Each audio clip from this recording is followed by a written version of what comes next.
Assalamu alaikum. Dünyanın her kaçyaları yaşavatkan muhterem vatandaşlar. Hammalarga Allah'ın salamı, rahmeti olsun. Bidayla ekranı hoş geldiniz. Muhterem körmen dostlar, bugün diqqatinizga yana Kur'an'dan nazarname programımızdaki davamlaştırıyoruz.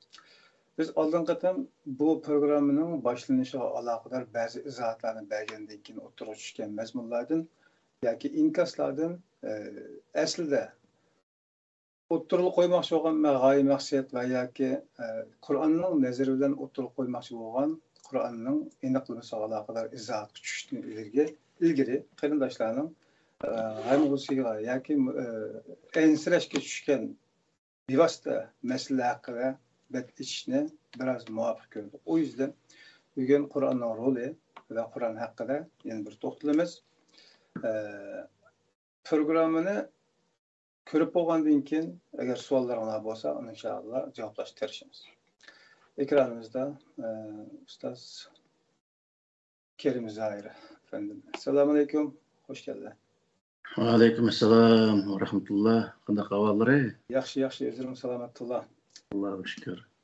Allah amagaylı, çarşımagaylı deb turdi. Bugundan meylandanki ayda aldirash chaqlardan vaqt chiqarib bo'layotdi bu programma ishi. Xo'sh, bayatın deb o'tib ketgandek, Qur'onning roli va Qur'on haqidagi tushunchalarimizni yana ilgirlashtirishimiz inshaalloh.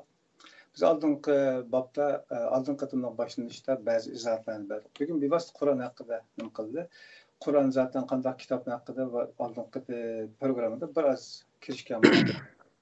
Bugun sizlarning bu vaqtlarni anglashga tirishimiz.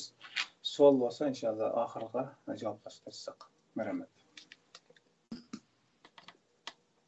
Qur'on haqida, Qur'on o'zi nima deydi yoki ko'rsatmalarni berdi. Qur'on qanday qarshimiz kerak degan o'xshash bir savollarga javob chiqsa deb umid qilamiz. Marhamat.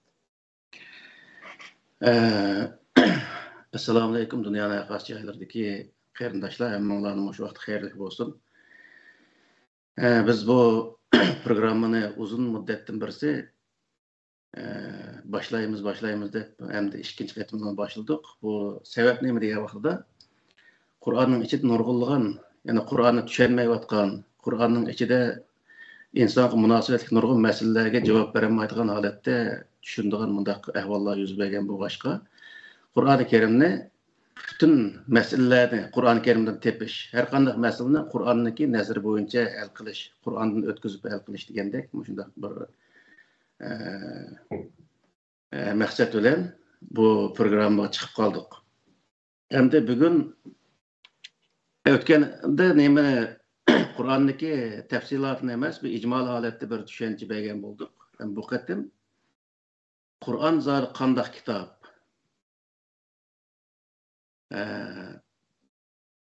degan mavzu.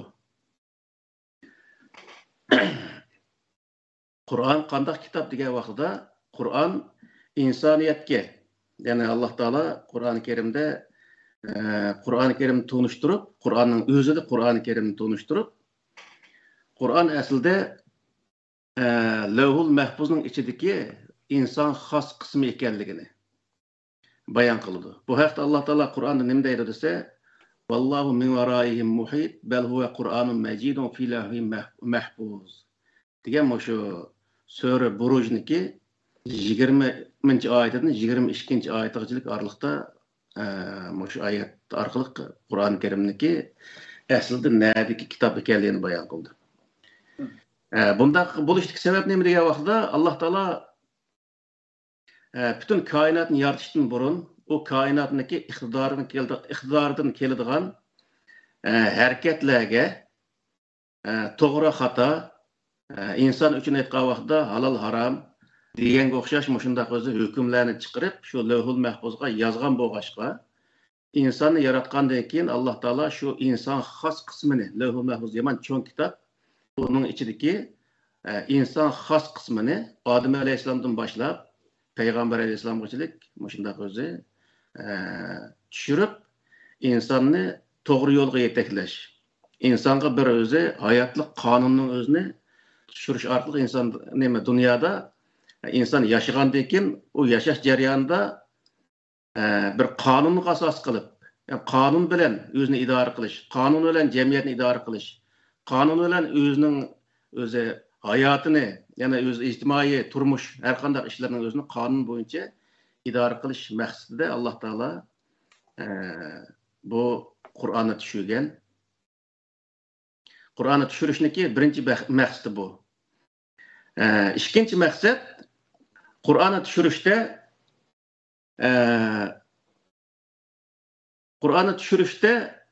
insonlar hech bir zaman birisi cho'ng, birisi kichik yoki birisi bilimli yoki birisi o'zi nodon bo'lsa-mu, uniki jinoyat ishlagan va hokazo vaqtlarning o'zida hammasiga o'xshash muomala qilish. Alloh taoloning oldida hamma inson qonun oldida barobarlikni his qilish maqsadida bu Qur'onning o'zini tushirgan.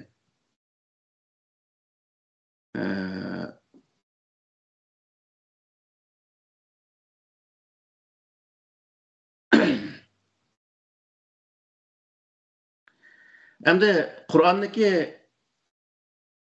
nurg'un odamlar va Qur'on bu Allohning so'zimi, bu aytganda bir to'pdan bo'ladi bu gaplar, Allohning so'zimi emasmi degandek shunday nurg'un o'zi gap so'zlar bo'lyapti-da. Buning Alloh taolo Qur'onda nima deydi degan vaqtda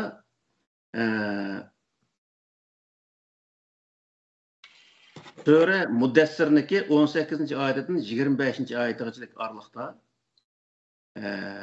faqala in haza illa sihru yu'sar in haza illa qawlul bashar degan shu o'zi so'zga javob berib tövəndə nurg'ulg'an o'zi yerda Alloh taolo buni bayon qildi.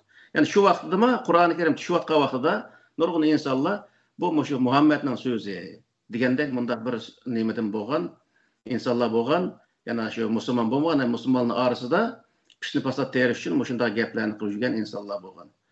Buning Alloh taolo Sura Al-Haqqada o'zi fala uqsimu bima tubsirun va ma la tubsirun innahu laqawlu rasulin karim va ma huwa biqawli shoir.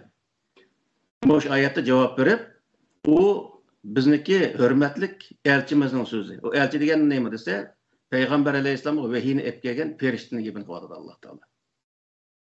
Ferishta Payg'ambar alayhisolamga olib kelgan so'z. O ferishta nereden olib keladi uni desa, Lohul Mahfuzdan.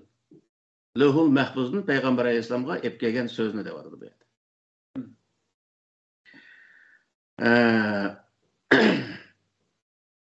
Yana buni o'zini Alloh taolo yana Sura Furqonniki 32-oyatida bayon qilib, va qalallazina kafaru lawla nuzila alayhil qur'anu jumlatan wahida kadalika liyusabbita bihi fuadaka va rattalnahu tartila degan oyatning o'zida shu ferishtaning o'zi, shu Jibril Payg'ambar alayhisolamga Qur'onni akilib, u Payg'ambar alayhisolamniki qalbiga yerlashtirgan va har qatimliq vahiyni Payg'ambar alayhisolamning qalbiga yerlashtirgan vaqtida qanday qilgan edi o'zini desa, varattalnahu tartila. Tartib bo'yicha, ya'ni Qur'oni Karimdagi hozirgi biz o'qigan tartib qanday bo'lgan bo'lsa, shu tartib bo'yicha Payg'ambar alayhisolamniki qalbiga yerlashtirganligini Alloh taolo bu yerda bayon qildi. Endi uni Payg'ambar alayhisolam qanday Qur'onga yerlashtirgan degan vaqtida Sura Muzammilniki 1-oyatdan 9-oyatgacha, ham oyatning hammasini o'qimasammi, ya ayyuhal muzammil qumil layla illa qalilan nisfahu aw qus minhu qalila aw zid alayhi wa rattilil qur'ana tartila degan mush oyatning o'zida Alloh taolo Payg'ambar alayhisolamning qalbiga qanday tartib bilan Qur'oni Karimning o'zini Jibrilning vasitasi bilan yerlashtirgan bo'lsa, Payg'ambar alayhisolam Qur'oni Karimni yozdigan katiblarga shu bo'yicha deb berish orqali o'zi yozdigan tartib bo'yicha yozdiganligini buni bayon qildi Qur'onda.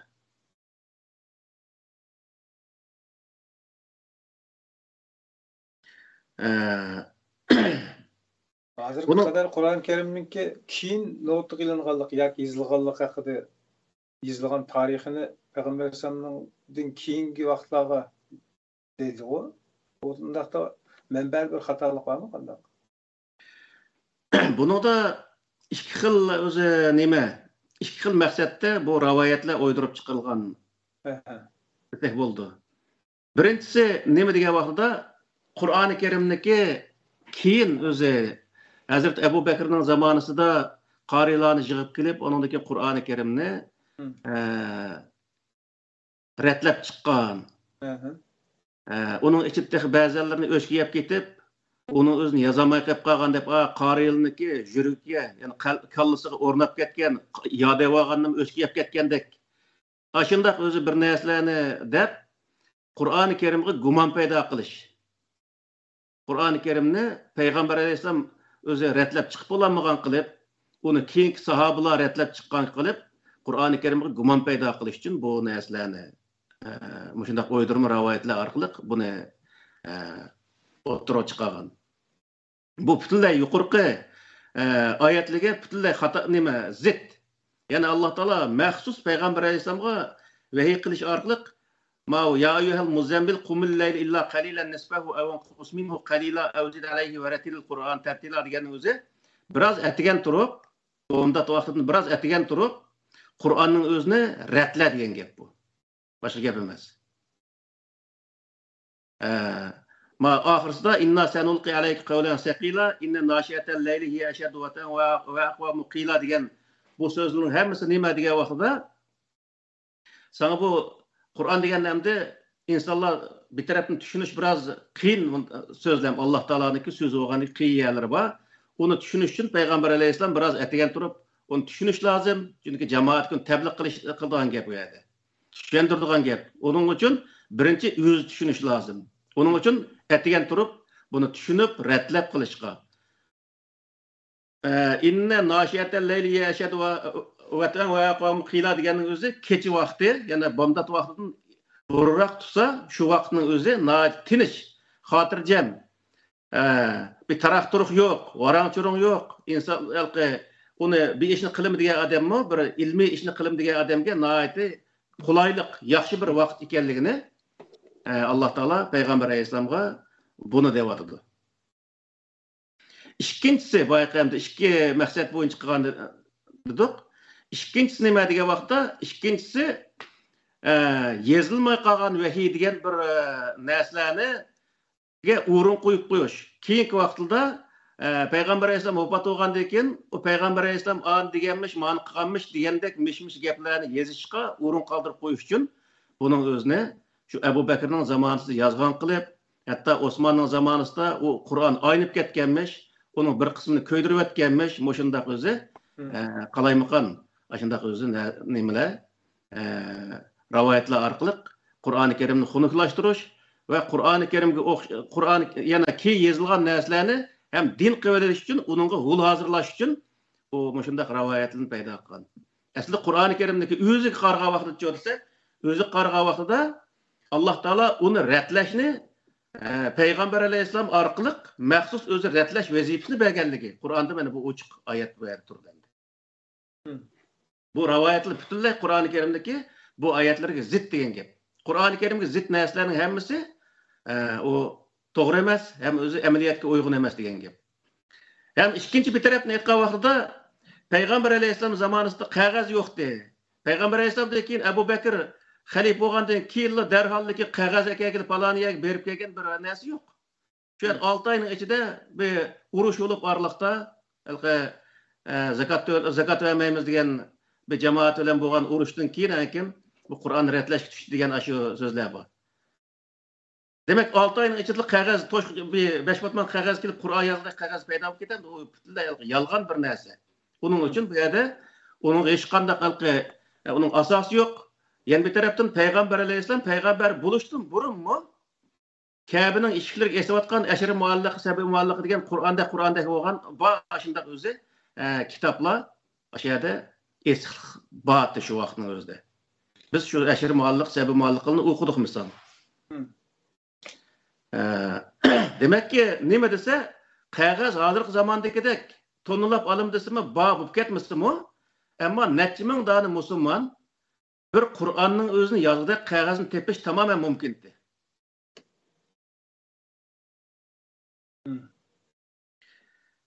Hamda bu yerda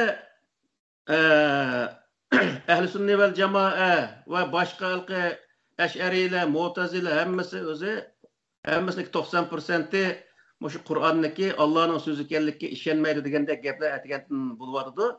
Bu butunlay yolg'on ham xato bir gaplar. Ahl sunna val jamoaniki e'tiqod kitobi ma'lum.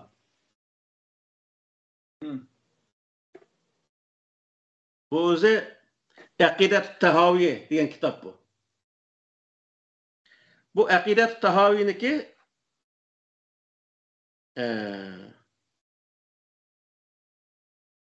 Aqidat Tahaviyniki 78-betida maxsus Qur'oni Karim qandaq bir kitob, u Allohning so'zimi yoki payg'ambarniki o'zi to'qib olgan so'zmi yoki Alloh uning kallasiga bir ma'noni, Qur'oni Karimning ma'nisining o'zini, maqsadining o'zini tushungandan keyin uni arabcha payg'ambar alayhisalom ifodalagan bir so'zmi degan mazmunda nurg'ulg'an talash tortishlar bor. Shu 78-betni ochsa, shu sharh nima Aqidat Tahaviyning sharhisi ma bu. Şu adamlar muştaq kitobni o'qish kerak. Bu halqi boshqa olimligimi unda haqorat qiladigan gaplarni qilmaslik kerak-ku. Uningdan keyin mavu salafiylarniki kitobi. İman, shu e'tiqodiy sohadagi kitob.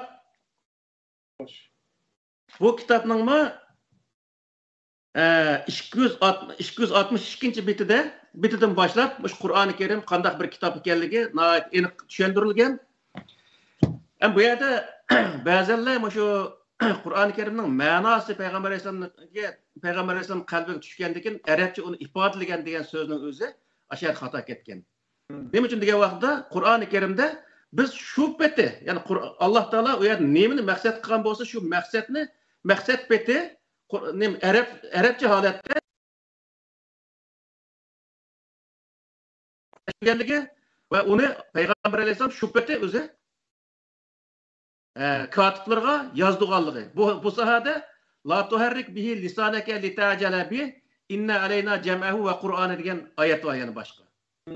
Oyatda vahiy kelgandan keyin payg'ambar alayhisalomga u vahiyning o'zini darhol oyatga masalan sizga men Sörpateni öğütüş gibi kalsa, elhamdülillah dese, elhamdülillahi rabbil alemin desem, sen çıkarak okuyup çıkıp kalsam, aşağıda ben okuyamaya kalmam ki, derhal benim öyle ergiş okuyup getirir, şundak mı ya ki? Azdırak sözü ya. Anı hem de unutup kalsam, neyme okuyamaya kalsam, bunun okutuş boyunca etken vakitte gençlik dayak ayırgan gep, okuyamasa. Konu şunun okşaş, hem de o peygamber sen bunda uramdaki de korkmagan tekdirdim, Depegen kelgen vahiyning o'zini unutib qolaman deb darhol oyada ergishib o'qiyotganligini oyada ifodalayapti Alloh taolo. Bu kimga ergishdi u vaqtda? Agar u qalbiga shunday bir ma'noni, bir Qur'onning mazmunini u qalbiga solgan taqdirda o'ylanib buni qanday ifodalasam bo'ladi deb o'ylanish to'g'ri keladigan gap. Bu payg'ambar alayhisalom o'qimagan bir odam, bu qadar grammatikalik, bu qadar ma'nosi cho'nqur, bu qadar fasohatlik, balog'atlik bir o'z kitobni qandaq o'zi u ya burun tortib she'r etib kelgan bir shoir bo'lmasa u ya yozuvchi bo'lmasa payg'ambar alayhisalom uning oldida birorta kitob yozib baqqanligi ya biror she'r aytib baqqanligi haqida hech qanday bir ma'lumot yo'q. Buning o'zi nima degan vaqtda Alloh taolo shu hozir Qur'on peti payg'ambarning kallasi qandaq uning o'zini kelgan bo'lsa Jibrilning vasitasi orqali uni payg'ambar alayhisalom shu peti o'zi katiblarga deyish orqali yozdirgan degan gap. Arab tili o'qigan yoki boshqa til o'qigan odamlar biladi. Bir millatning tilida grammatik sohasida bir ikki o'zi har aynda mayniq ketib qolib qolsa, u yerda ma'no o'zgarib ketadi misol. O arab tili texmbek, masalan, alhamdu deganning o'rniga nimaning o'zini eliflamni o'tib hamdu desa, uning ma'nosi qanday bo'ladi? Elhamdu desa uning ma'nosi qanday bo'ldi? Misol.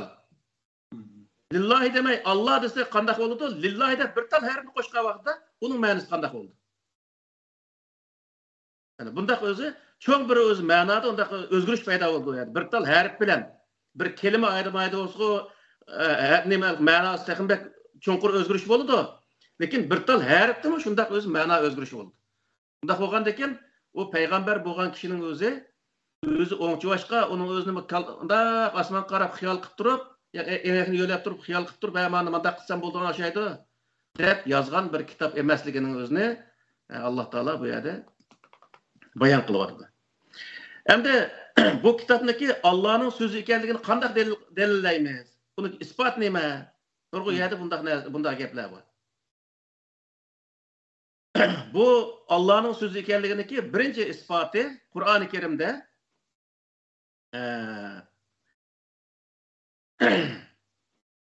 ve in kuntum fi raybin mimma nazzalna ala abidina fa'tu bi suratin min mislihi ve du'u shuhada'akum min dunillahi in kuntum sadiqin. فإن لم تفعلوا ولا تفعلوا فاتقوا النار التي وقودها الناس والحجارة أعدت للكافرين. Yani muş ayetinin özde Allah Taala nima deydi dese şu vaqtda özüne şundaq çoğ tutkan bizdek şair varmı, bizdek alim varmı deb özüne şundaq özü nimqan şairlar, şundaq özü fasahat, balagat bizdek adam varmı degan şu poçuluğa Allah Taala şu yerdə bayan e'lon qilib Qur'onning hammasi emas, Qur'onning ichidagi eng kichik so'rdek bir narsaning o'zini keltirib qilib butun o'zi sana yordam beradigan har qanday odam bir yerga yig'sang yig'ib, butun insoniyat bir yerga yig'ilib, bu Qur'oni Karimdagi kichik bir so'rning o'qishida bir narsani keltirib qo'yganlar deb o'zi bayonot e'lon qilgan shu vaqtning o'zida. Bu hozirmi kuchga ega, buningdagi kuchga ega. Nima uchun degan vaqtda hozirgachilik bir insonniki Qur'oni Karimga o'xshash bir Qur'oni Karimga o'xshash emas, Qur'oni Karimning ichidagi bir tal so'rga o'xshash bir narsani keltira olmaganligi, buningdan kimni keltira olmaydiganliginiki isboti degan gap. Onundan keyin Qur'oni Karimda nurg'un yerlarda hozirgi zamondagi yuksak, ya'ni ilm-fan shunday yuksak bir saviyaga yetgan vaqtida shu ilm-fan orqali vujudga chiqqan nurg'un yerlar bor. Misol Sura Ar-Rahmonniki 19-20 oyatlarda Marajal bahrayni yaltaqiyan baynahuma barzakhul la yabghiyan degan shu oyatning o'zimi Qur'oni Karimning bir mo'jiza, ya'ni kitob, ya'ni Alloh taolo tarafdan tushgan bir kitob ekanligini, buni koinotniki har yerlarning o'zini tafsili biladigan, koinotni yaratgan bir zotniki tushgan bir kitob ekanligiga dalolat qiladigan bir dalil ekanligini bayon qiladi. Ya'ni ikki dengizniki suvi tatliq suv bilan ochiq suv bir yerga kelgan vaqtida, qo'shilgan vaqtida u ikkisi mana bizni qarshimizda qo'shilgandek tusimi, lekin orasida ikkisini qo'shmay turadigan bir to'saqning borligini Alloh taolo bir pardining borligini bayon qiladi. Buni dunyoda hozir uni tadqiq qilib qarasa degankidek Alloh taolo degandek Qur'oni Karimda bayon qilingan payti ochiq suv bilan tatliq suvni bir yerga boshlab qo'ysak, bir ko'lga boshlab qo'ysak, ochiq suv, tatliq suv ikkisi bir-biriga qo'shilmaydi misol. Oraliqda ashuni qo'shmay turadigan bir to'saq bor ekan. To'saq maxsus o'zi yog'ochdan binasini qilgan to'saq emas, Alloh taolo bekitib etgan to'saq degan gap. Yana hozirgi ilm-fanda yana shu 19-20 asrniki 29-yillarda Edwin Hubble'niki osmon jismlarini ko'zish jarayonida chiqqan xulosasi ekan, ashunada osmon jismlari davomli kengayayotganligi haqida ma'lumot berdi. Hozirmi shu nima shu astronomlar shunda kengayayotganlik to'g'riliq so'zlaydi misol. Buni cho'disi buni Alloh taolo va samaa banaynaha bi'aydin ve inna lemusiun degan bu oyatniki oyat orqali ifodalagan bu ikki yerda chiqadi Qur'oni Karimda. Osmonni biz bana qildik, biz o'z qudratimiz bilan biz uni davomli kengaytimiz deydi Alloh taolo.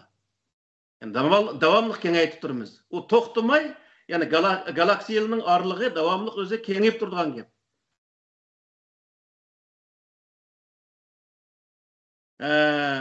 Yana o'zi Qur'oni Karimda masalan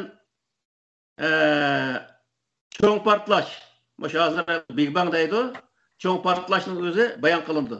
Bu cho'ng portlashning o'zini shu 20-asrniki boshlarida o'sha Amerikaliklar kuzatish orqali shuni nim qilganki, buning Alloh taolo Sura Anbiya'niki 30-oyatida avalam yarallazina kafaru anna samawati val ard kanata ratqan fafataqnahuma ve ja'alna minal ma'i kulli shay'in hayyin afala yu'minun degan oyatda bayon qildi. Biz osmon zamin hammasi gaz holatida buni biz portlatgan edik, ya'ni yog'gan edik deydi. Yer ichdiganda portlash orqali bo'lsin, nima bo'lsin, ashuning o'zini bildirdi. Demak, yüksek ilim-pen ega bo'lgan mushundaq bir vaqtning o'zida bu Qur'onga to'g'ri kelib qolishning o'zi bu ilim-pen hech bir taraqqiy qilmagan zamonda bir tushgan kitobniki bundaq bir ilim-penning o'zini o'ziga olgan, bundaq ilim-pen o'zi taraqqiy qilgan vaqtimi uni to'g'ri keladigan mushundaq holatda bo'lishning o'zi bu bir Muhammad alayhissalomga o'xshash o'qimagan bir odamniki o'zi yozib qo'ygan, o'zi og'zidan chiqargan bir kitob bo'lmasdan Alloh taolo tarafdan tushgan bir kitob ekanligini, butun koinotning egasi bo'lgan zot tarafdan tushgan kitob ekanligini isbotlaydigan yana bir isbot degan gap. Yana atomning parchalanishi misol. Sura Yunusdagi 61-betida, oyatida "Va ma takunu fi sha'ni va ma tatlu minhu min Qur'anin va la ta'lamuna min ta'maluna min amalin illa kunna alayhim shuhudan iz tupiduna fihi va ma ya'zubu ar-rabbika min misqali zarratin fil ardi va la fis samai va la asghara min zalik va la akbara illa fi kitabin mubin" degan mush oyatning o'zimi atom dunyoda har qanday eng kichik narsa bo'lmasdan umumiy parchalanadigan, uning kichik narsaning borligining o'zini Qur'on mush yerda xabar beradi misol. Hozir masalan kvart degan parchalari var, kvart degan hamda Norvegiyada kvartni bir soatni 4dan 25 minut nima 15 minut hisoblar. O shunga ham atomniki parchalarini hisob nima deyotadi endi. Demak, moshuna o'xshash ilm-pen yüksek bir darajaga kelgan vaqtidami u Qur'oni Karimniki mushu ilmiy sohasi isbotlanib, undan eshib ketmay turayotganligi, davomli o'zi ilm-pen taraqqiy qilgan sari u Qur'onniki mush ilm-penga doir yoki bo'lmaydi koinotga doir sirlarniki echilib turadiganligini mush yerda bilib olaymiz. Buningga misol mana kitaplar var. Onundakin hazır Kamusul Kur'an degan kitap var. 10 cilt. Şu kitaplar o. Şu Kamusul Kur'an degan kitapni açsa, aşının özü de her bir öz Kur'an-ı Kerim'deki kanun sahasideki, ihtisas sahasideki, cemiyet sahasideki, insandaki yaratılış sahasida, üstünlüklerindeki yaratılış sahası, kainatındaki payda oluş sahası nurg olgan aşındaq özü ma'lumotlar bor. Bu hammasi Qur'oni Kerimde o balığı. Hazırki zamanda insanlar şundaq yüksek ilim-penga yetgandan keyin onun özüne şu Qur'oni Kerimning şu sirlarini hazır ilim-pen oshqanligi. Mana bunun özüne bayon qildi.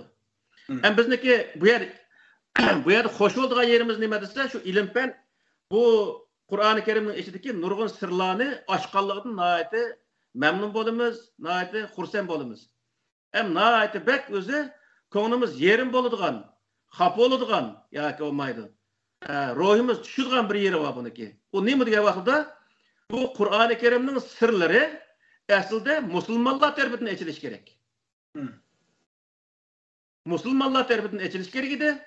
Ammo u musulmonlar tarafidan echilmay, afsus şu gayrimüslimlar tarafından eçilişinin özü bizni nihayet bir aram kıldı. Bu nemini bildirdi dese, Müslümanlar Kur'an-ı Kerim bilen hepleşmegenligi, Kur'an-ı Kerim'e ehemmiyet vermegenligi, Allah Teala'nınki Kur'an-ı Kerim'deki maqsadını ada qılmaganligi, bunun cüret qılmaganligi, bunun tirişçanlık körsatmaganligi, bu saat hech qanday ilimga ehemmiyet vermegenligini ifadelaydi degenge. Yani Kur'an-ı Kerim Muşu texmen hem de bu yaman halkı cık bundak nimele ma kitabını açsam bunu da insanlık yaratılışını tartıp ta ki şu delderekniki üstünlükündeki her xil şu kuşlarniki her kandak canlılık ve cansız hemen nesini doğruluk Allah Teala'nınki Kur'an'daki şu belgen malumatı hazırki vaqtda ilim-pen muşundak yüksek bir seviyeye çıkan vaqtda onun doğru kivatkanlığını bu doğru kelişi Muhammed Aleyhisselam'a o'xshash şu vaqtdagi 1400 yil burun dunyoda hech qanday ilm-pen sohasi taraqqiy qilmagan bir zamonda Muhammed Aleyhisselam'a tushgan bu kitobniki hozirgi zamonda bundan keyingi zamonladimi yana o'z insoniyatning ilm-penlari bu Qur'oni Kerimning ichidagi koinotniki sirlar sohasida undan eshib ketolmaydiganligini bildiradigan bir mo'jiza ekanligini o'sha yerda bildiradi deganga.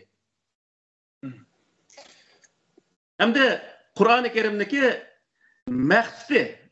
Kur'an-ı Kerim'de Allah Teala insana düşürüşteki maksat nime? Nimişki insana Allah Teala Kur'an-ı Kerim'ni ya koymaydı ilahi kitaplarını burunu tatip Adem Aleyhisselam'ını tatip ta ki hazırgıçılık insanlar bu kitabını düşürüp atıdı diye vakıda baymen diyen okşaş insanlar bütün aşı tuğulganı tatip ya yaratılganı tatip ta ki kıyamet kaim boğuçılık bir ilahi kanun içinde özündeki hayat kanunu deyimiz ya koymaydı aş kanun boyunca insanlar adil dünyada beraber halette yaşaşını maksat kılıp Allah Teala bu Kur'an-ı Kerim'e düşürgen. Bu Kur'an-ı Kerim'ge emel kılan her bir insan adil her bir insanı Kur'an-ı Kerim adaletke, mehriban buluşka, birisi küynüşke, birisi hürmetsizlik kılmaslıkka, birisinin eğilik olmaslıkka çakırdıgan bir kitap ekenligini şu vaqtda insanlar inak şundak yaxşı öte alaydıganligini şu sebepten Allah Teala bundaq özü ilahi kitaplarını düşürgenligini şunun içindeki bir tal kitap hazır bizning qo'limizda hiç o'zgartirilmagan nusxasi Qur'oni Kerimning bağlığı. Qur'oni Kerim mana shunday bir kitap. Şu yerde şu orijinal ve aldığın katım sualını biraz soğan bunu yani Kur'an-ı Kerim bizim kolumuzda tuturatkan Kur'an-ı Kerim Allah tarafından nazil bo'lgan orijinal Qur'on mı degan meselede bazen talaş tartış fikirler olandı. Hadisga ehtiyoj tuyulgan qarindoshlarimizni ama şu Qur'onga bo'lgan ishonchning kemligidan yoki shundan topolmagandan keyin buni murojaat qilmay nelardan topamaymiz degan shakldagi iddaolarni anglagan bo'larmiz. Biz uni hadisga aloqador qismiga yana keyingi programmamiz kelishimiz aniq. Hozir bugun Qur'onga aloqador mush bayotni o'tirib qo'ygan narsalarning hammasi delillerinin hammasi Qur'onning mo'jizaga aloqador, mo'jizlik tarafiga aloqador bo'lsa-mu, lekin nozil bo'lishiga aloqador qismlar haqida biraz to'xtalib bergan bo'lsa. Nazil bo'lishiga aloqador deganda toza Mesela ba'zilar oldinqatam biraz to'xtaldik, ammo tafsili bo'lmay qolib qoldi. Masalan, Qur'on Kerim 7 qat osmonga bir qatam shu peti to'liq kelgan. Vaqalarga aloqador udulliq taqsim bergan shaklda har xil variantlar var. Şunun bir Qur'onda nim deb bayon qilindi bu şahta. Qandaq nazil bo'lgan tartiblar haqidagi hikmatlardan biraz anlagan bo'lsak. Qur'oni Kerimdagi oyatlarga, ya'ni Qur'oni Kerimni Alloh taolo tushirish jarayonidagi oyatlarga qarasak, masalan, sura nimaniki? Sura Ali Imronning 5-da Elif Lam Mim kitabun Zalikel kitap var. Zalikel açaycı Müslüman.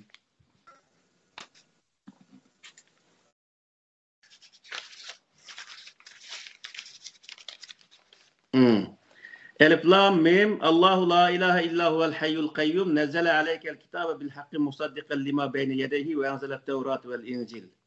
Min qablu huden lin nasi ve enzelel Furqan. Degan bu şu ayetinin özüge yani bunun qo'sh oyatlar jiq ham Qur'oni Kerimda. Qur'oni Kerimdagi hech bir yerida Qur'onning o'zini birinchi qat osmonga tushirdik.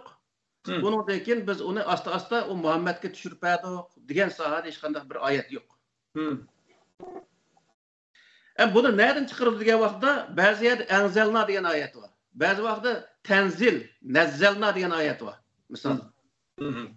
Anzalna degani bir narsani shu Bırakla tushirganni bildirdi. Nazzalna deganning o'zi asta tushirganlikni bildirdi deb ashundaq o'zi buningga ma'no etadi. Bu yerdagi narsa nima deganda bu yerdagi bu ikkisining orasidagi farqqa qanday ma'no etildi degan vaqtda anzalna deganning o'zi mush Qur'onni biz tushirdik deganlik bo'ldi. 30 par Qur'on bor hozir qo'limizda. Mush narsani biz tushirdik degan bo'ldi. Nazzalna deganning o'zi o Qur'onni tushirish jarayonida biz 23 yil jarayonida tushirdik degan bo'ldi. Uni birinchi qat osmonga ekib qo'yib, yaqinroq yerga ekib qo'yib, undan keyin uni hozir o'y soldigan odamlar qishni tushib ekib, bundan o'y solgandek undaq qilgan ish yo'q bu yerda. O Alloh taologa uni qilish, o nechinchi qat osmon bo'lishni qat'iy nazar, u yerdan bu Muhammad alayhisolamga nima yetkazish Alloh taologa hech qanday narsa emas. Onun için onu biz birinci kat asmağa ekvelip, onun asta Muhammed Aleyhisselam'a ekeli diyen gapning o'zi bu ish qanday asosi yo'q degan gap. Şu bu Kur'an-ı Kerim Peygamber Aleyhisselam'a bevosita shunday o'zi tushirilgan Alloh taolo tarafdan Cibril'niki vasıta bilan degan gap.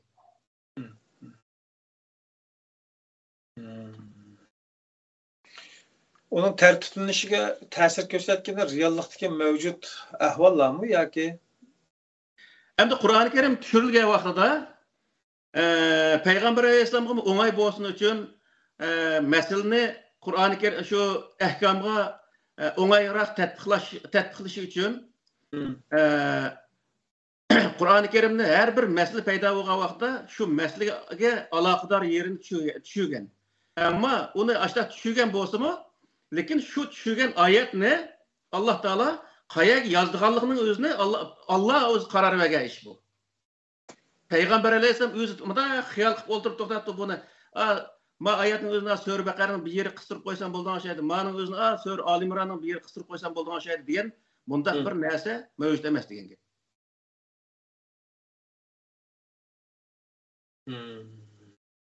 Yani bugünkü 30 para altındaki tüplenişe Peygamber Aleyhisselam'ın özünün iradesi yoki xohishi bilan bo'lgan emas. Yo'q.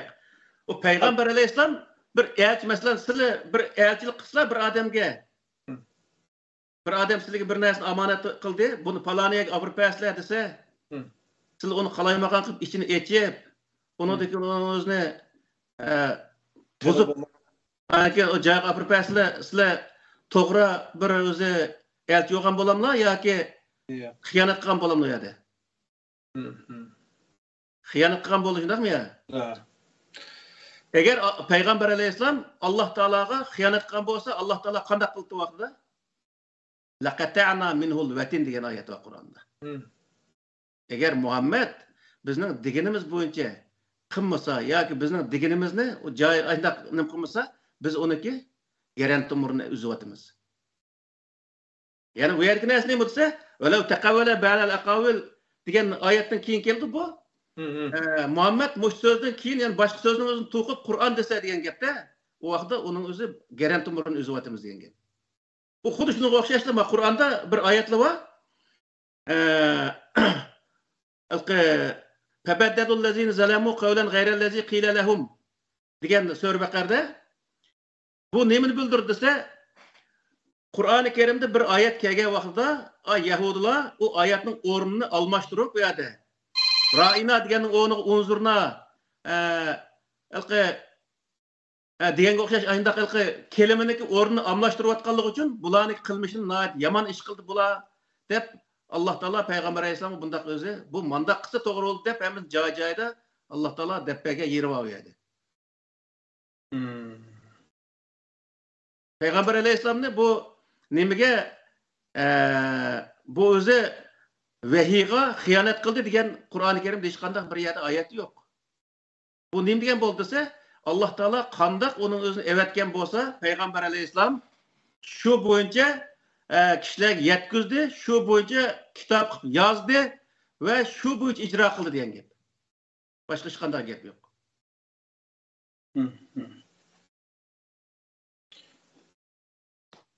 Undaqda şu kitabıga iman keltirish, Allah'ın kitabıga iman keltirish meselesinde şu hazır bayatda oturup koyup öteyip ketken Allah tarafından kelganligi, yani orijinal ekanligi iman keltirish bo'ladi-ku, shundaq mı? Ha, elbette. Bu hamda hamma narsani Lawhul Mahfuzdagi narsani qilmasaqmi? Lekin bu yerda aqida ahkam sohasidagi narsaning hammasi shu Lawhul Mahfuzda Peygamber Aleyhisselamga keltirilgan. Ammo u bevosita Alloh taolo uniki mush Qur'ondagi hamma oyatlarning o'zini Alloh taolo o'zi bevosita qo'rashtirish orqali Peygamber Aleyhisselamga yetkazganligi Cibrilning vasitasi bilan buni hech qanday shubha yo'q degan. Masalan, Peygamber Aleyhisselam zamonasida bo'lgan voqealar emasmi? Abu Lahabniki tabbat ya da Abi Lahab va tabba degan sura va masalan Inna Fatahna surasi va Andakin Makka mushriklarniki, Madinadagi Yahudilarniki voqealiklari va Peygamber Aleyhisselam oilasining voqealigi va Uhud urushi, Badr urushi, Xandaq urushiga o'xshash yoki Hunayn urushiga o'xshash Mekke'nin fethi kılınışı jarayonlari deganga o'xshash nurg'unlagan shu vaqtdagi musulmonlar va g'ayrimuslimlarniki munofiqlar haqidagi nurg'unlagan oyatlar var misol. Bu oyatlar nimani bildirdi? Payg'ambar alayhissalomning zamonasidagi hodisalarni, bo'lgan voqealikni bildirdi. Bu voqealikni Alloh taolo o'zi shu nim qilib uning o'zini shu voqealikning jarayonini o'zi bir o'zi nim qilqi o'zi bevosita payg'ambar alayhissalom evatib nima arab so'zining o'zini deymizda vaqtida evatish orqali u kitobni yozdirganligi buningdan bilindi degan. Çünkü biz birinchi qatimda degan vaqtda hadis ikki qism bo'ldi degan söz shu. Hadisniki birsi Qur'oni Karimda bu sahih hadis. Sahih degani rost bo'lgan voqealar degan gap. İkincisi rivayet hadisleri o Peygamber Aleyhisselam'dan o 200-300 yıl keyin yazılgan bu rivayet hadisleri deymiz. Yani bu Qur'oni Karimning ichidagi har qanday bir o'zi voqealikniki Allohning so'zi ekanligiga ishonmaslik bu kofirlik degan gap. Ammo o ikkinchisiga, ya'ni o'zi Payg'ambar alayhisolamdan keyin yozilgan narsalarga Alloh taolo ishonishga bizni buyurmagan, undaq narsaning yozilganligi haqida hech qanday xabar bermadi.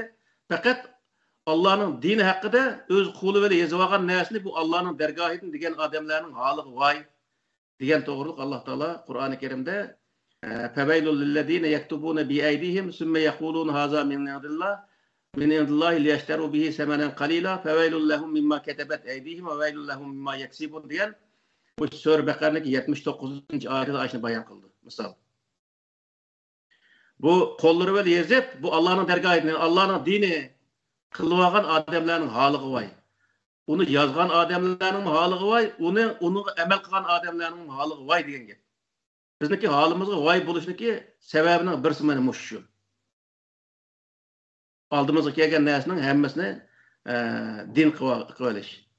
Bu sahada Hudayın buyursa hadis deb maxsus to'xtalgan bir kuni tafsili buni to'xtalamiz. Ham bu bugun Qur'onniki roli degan sohada bo'lg'ashqa bu Qur'onniki ikkinchi yana bir roli va u roli nima desa nasikh mansukh degan o'zi Qur'oni Karimda yana o'zi shu nimadim cho'ng bir bob bu bundaq bir nim bor. Bu sohada biroz to'xtalaylik. Bundan keyin maxsus shu boshdan boshlab Alloh iymon keltirish, payg'ambarga iymon keltirish kitobga degandan boshlab qilsak bo'ladi. Bir kichik savol so'g'ib keldi ama o Peygamber sallallahu o'zi nafsi bilan so'zlamaydiganligini dalil keltirib turib, uning Qur'onning sirtidagi o'tirib qo'yilgan ba'zan hadislarning Qur'on bilan teng darajada vajda va yoki roli o'rni bor degan o'xshash ifodalarni berdi. Bu kısmıga bayağı nimekde kirli bu Peygamber Aleyhisselam alakadar kısmında ve hadis'e alakadar kısmında kirli. Adam yani sormakçı olan sualım Kur'an'da açtak başka bir yerden mi izahat veriş talep kılınan yer var mı? Yani açtak bir yoçuk var mı? Yok. Onaki izahat veriş diyenler hem de Kur'an'da bayan deydi bu ne? Bu bayan kılış işini Allah Teala özü üstüge algan iş. İnne aleyna beyane diyen ayet var mahsus. İnne aleyna beyane diyenin özü Kur'an-ı Kerim'ni bayan kılış yani şerhileş, düşendiriş Allah Teala devadı meneki üstümdeki işteydi onu. Ne için aşağıdaydı o?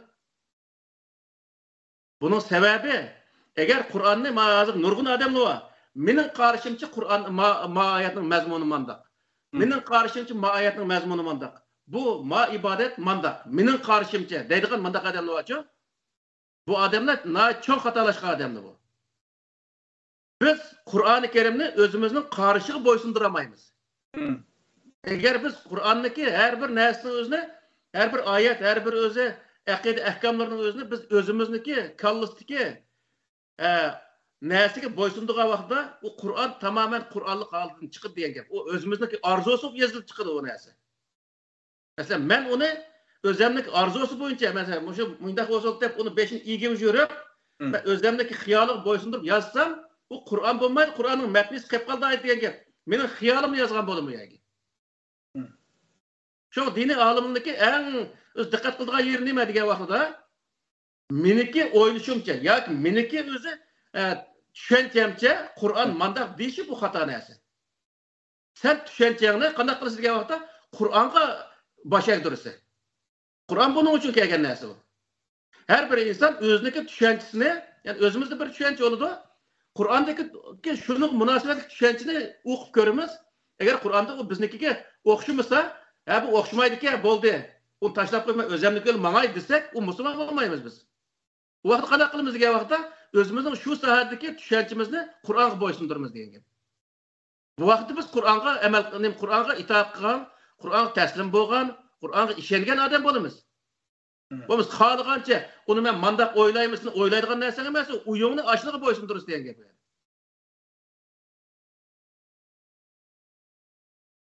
Şu mavqi Qur'oni Karimning ikkinchi nemasi bu cho'ngaroq bir mavzu, lekin men qisqa qilib buni anlatay. Nasikh mansukh sohasida. Hamda Qur'oni Karimda bu sohada 3 yerda o nasikh mansukh to'g'riliq oyat bor. Xo'sh. Çeyimi kucağına.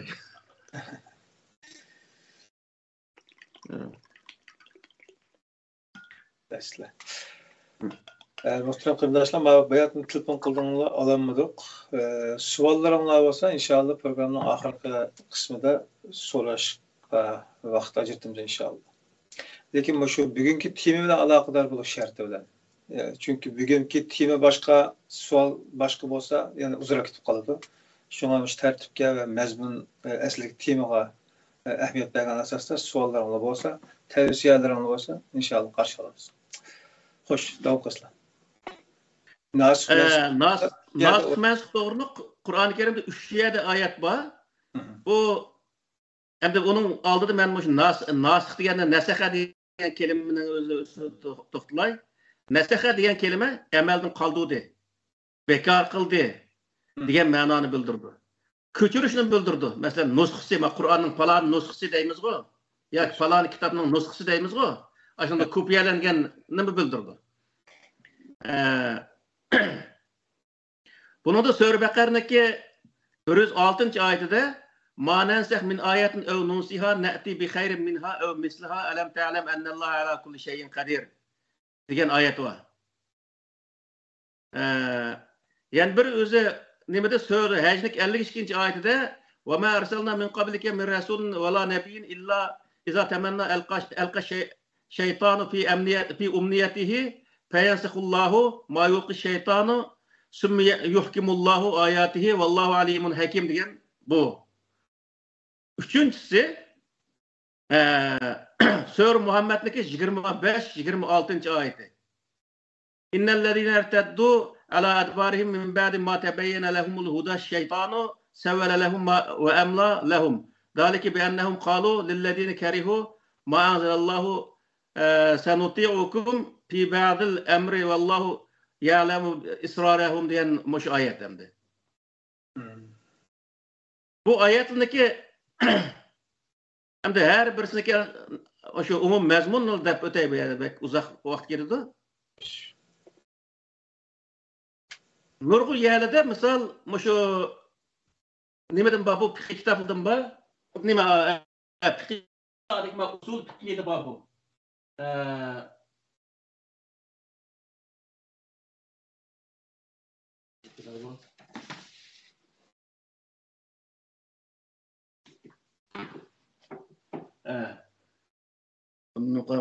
Usul fiqhiylik şu Nurul Envar, andakin usul Şaşi deymiz, Tevzi deymiz, şu kitabının hemmesinde var.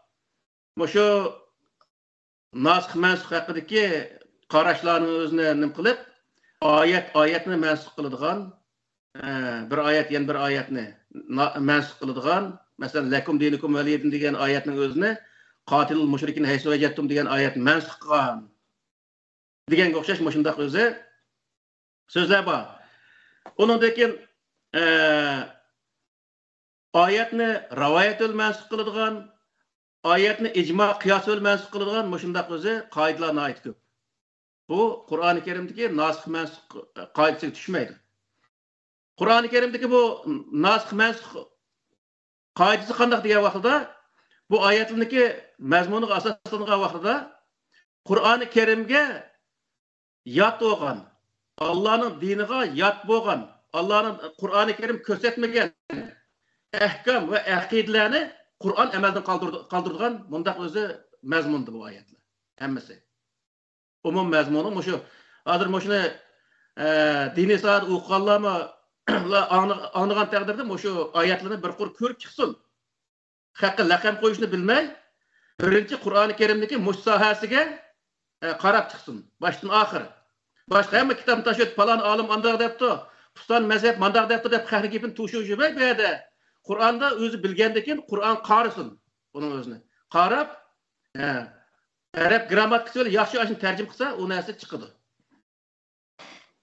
Bu shu ikkinchi oyatning o'zida masalan, "Va ma arsalna min qabliki min rasulin va la nabiyyin illa iza tamanna alqa shayatinu shaytanu fi umniyatihi fa yaskhullahu ma yulqi shaytanu summa yuhkimullahu oyatihi" degan shu oyatning o'zi nima desa, shayton deganni ozg'un shu vaqtdagi olimlar. Ko'p yerda shayton kelgan yerda ozg'un olimlarni maqsad qildi. Chunki Allohning kitobiga bir narsani yozadigan, o kitobni o'zgartiradigan odamlar biladigan odam o'zgartirdi uni. Hech narsa bilmaydigan, bir xat yozolmaydigan johilning o'zi berib uni bilas yozolmaydi. Olimlar qildi. Çünkü ozg'un olimlarniki shu Allohning kitobiga yozgan narsasini Allohning kitobi amaldan qoldirdi, ondan keyin amaldan qoldirib Allohning oyatini aşağıda hakim qiladi deydi Alloh taolo. Misal Peygamber Aleyhisselam zamanında misalga alsak nemening o'zida Mekke müşrikleri o'ziniki İbrahim Aleyhisselam'niki diniga e'tiqod qilganligini shu yerda da'vo qildi misal. Da'vo qilish orqali hattoki Mekkening ichida İbrahim Aleyhisselam'ning haykalini tiklab qo'ygan, Safa va Marvaning ikki tog'ining ustiga ikki tal butni tiklab qo'ygan, ashundaq ishlar bo'lgan. Hojilar kelgan vaqtda shu vaqtda o'zi o Peygamber Aleyhisselam'ning zamonasida emas, o İbrahim Aleyhisselam'dan boshlab undan burun tortib ashundaq haj faoliyatlari bor narsa. Hacı kelganlarmi shu Safa Marvadagi butlarni chugirab shundoq ketgan ishlar bo'lgan. Bu nima desa, İbrahim Aleyhisselam diniga amal qilayotgan odamlar keyin u dinni İbrahim Aleyhisselam o'zi tuniyamag'idek holatga akib qo'yganda. Peygamber Aleyhisselam peygamber bo'lib kelgandan keyin nima bo'ldi desa, bu ishlarni tamoman amaldan qoldirib, Kabe'ning ichidagi 300 dona butning o'zini sirtqa chiqib, Safa Marvaning ustidagi butlarning o'zini chiqib Allah'ın dininin yol koygan. Ben müşahinin özde ne deydi Allah Teala dese summi yuhkimullahu ayati. Allah Teala onu dekin özünün ayetlerini hakim kıldı. Diyen benim şu. Bu yerde Kur'an-ı Kerim'den Allah Teala'nın diniga yat bolgan narsa dinning namıda kirgen bolsa Kur'an-ı Kerim'ge alimlar qarash arqali ma dinning cümlesini emas. Bu narsaning o'zini amalda qoldirishimiz kerak deyishi lazım degan gap bu yerda. Dinni o'qitsalar, misol Allah Teala namoz o'qi degan bo'lsa, o namoz qanchalik o'qiymiz, uni hammasi Qur'oni Karim deb qo'ygan. Desa, uning o'zini apirib, ondan keyin 5 patman uning yana qo'shib olsa, bu Allah Teala'ning dinida yo'q bu, va Qur'onda yo'q demasdan, bu o'zi nima savob bo'ladi. U qancha jiqqisa shuncha savob bo'ladi deb uni dinga qo'shib, bunda qilib olishning o'zi nima desa, bu dinga qo'shib olganlik bo'ladi. Agar olimlar mush Qur'oni Karimning mush nasikh mansub sohasidagi mush oyatning mazmunini tushungan vaqtda qanday qilib desa, ashundaq dinga qo'shilib qolgan narsalarni amaldan qoldirish lozim. Payg'ambarga ishonish qanday bo'ladi? Biz hozir qanday ishlayapmiz? Degan soat har bir masala ustida to'xtalamiz. Biz shu Qur'onga to'g'ri kelmagan narsani ep tashlab, Qur'onga to'g'ri keladigan Alloh taolo mo'minning dinim deganligi uchun bu dinning o'zini o'tirib chiqargan bundaq bir holatki insonlar asli o'tirib chiqish kerak. Shunday olimlar o'tirib chiqish kerak. Bunda qilmaganlik uchun nima desa, qilmaganlik uchun bu din hazır tunuqlu oğusuz. Yani ayda depti bir alim. Hazır Peygamber Aleyhisselam kelgen bolsa, men muşu hazırki mezheplerniki, qasniki şu sen ep kelgen dinga to'g'ri keldi deb so'raydim deptimdi. Hattaki alim men deganlarning o'zimi mush hozirgi biz e'tiqod qilayotgan dinniki Peygamber Aleyhisselam'a Allah Teala tushirgan dinmi yoki emasmi shuni bilmaydigan holat tushib qoliblar. Qanday olimlar bular? Misol olim mushtaq bo'lamdi. Olim u o'ziniki ishini bilish kerak. O'ziniki masalan diniy olim bo'lsa, u dinni bilish kerak. Bilgandan keyin uni o'zini xalqqa tabliq qilish kerak. Bu odam bilmayman, u o'lib ketgan kambag'al odamning o'zi kasman men so'rayman degan qanday gap ketdi. Shuning uchun bu yerda boshqalar laqab qo'ymasdan bu kitob bek yo'g'on kitob emas. 300 varaq kitob. Bu kitobning o'zini kulligi bir mazmun. Bir mazmunning o'zini biz o'zi o'sha yerda yaxshilab tahlil qilib, hozir nihoyat o'ng'ay, ashunga munosabatli oyatni topilmay desa, Qur'oni Karimda shu bir tal kalimni yozsa, shuning qarta munosabatli oyat yuzlarcha chiqadi. Chiqqandan keyin ashuni hammasi qarab, u Qur'oni Karimning mazmunini ashunga tushunib olib bo'ldi. Boshqa bir tushuntirgan bir kitobning hech qanday hojati yo'q. Nima desa, Alloh taolo uning o'zini tafsili bayon qilishni va bir yerda mujmal o'qigan bo'lsa, mujmal ya'ni ikkinchi ya'ning o'zida nihoyat uch o'zi bayon qilganlik haqida Qur'oni Karimda oyat bor. Ham Qur'oni Karimni tushungan odam buni cho'qim o'zi ashunday o'zi tushuntirishni ham bila oladi degan gap. Shunga nasikh mansukhdan iborat mushu nima kelgan vaqtda nasikh nima degan vaqtda nasikh ya'ni amaldan qoldiruvchi Qur'oni Karim. Mansukh desa mansukh dinga kirib olgan, din nomini kirib olgan, dinga o'xshab kirib qolgan, dinga o'xshab kirdirib qo'ygan yoki mushundaq narsalar Qur'oni Karim tarafdan amaldan qoldirilgan narsa degan gap.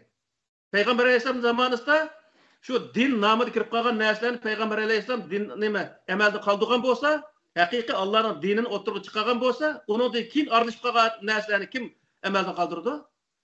Dini olimlar o'tirib chiqib, Qur'oni Karimni ko'tarib chiqib, Qur'onda mandaq degan ma'vu Qur'onning ichidagi narsa. Ma'vu Qur'onniki ichidagi narsa emas. Misol hozir bir misolni keltirsak, undan so'ng nurg'un odamlar qalaymagan gap ketadi, lekin ashuni bilish kerak. Qur'onda shayton tashiyatish degan bir narsa yo'q, haji faoliyatida.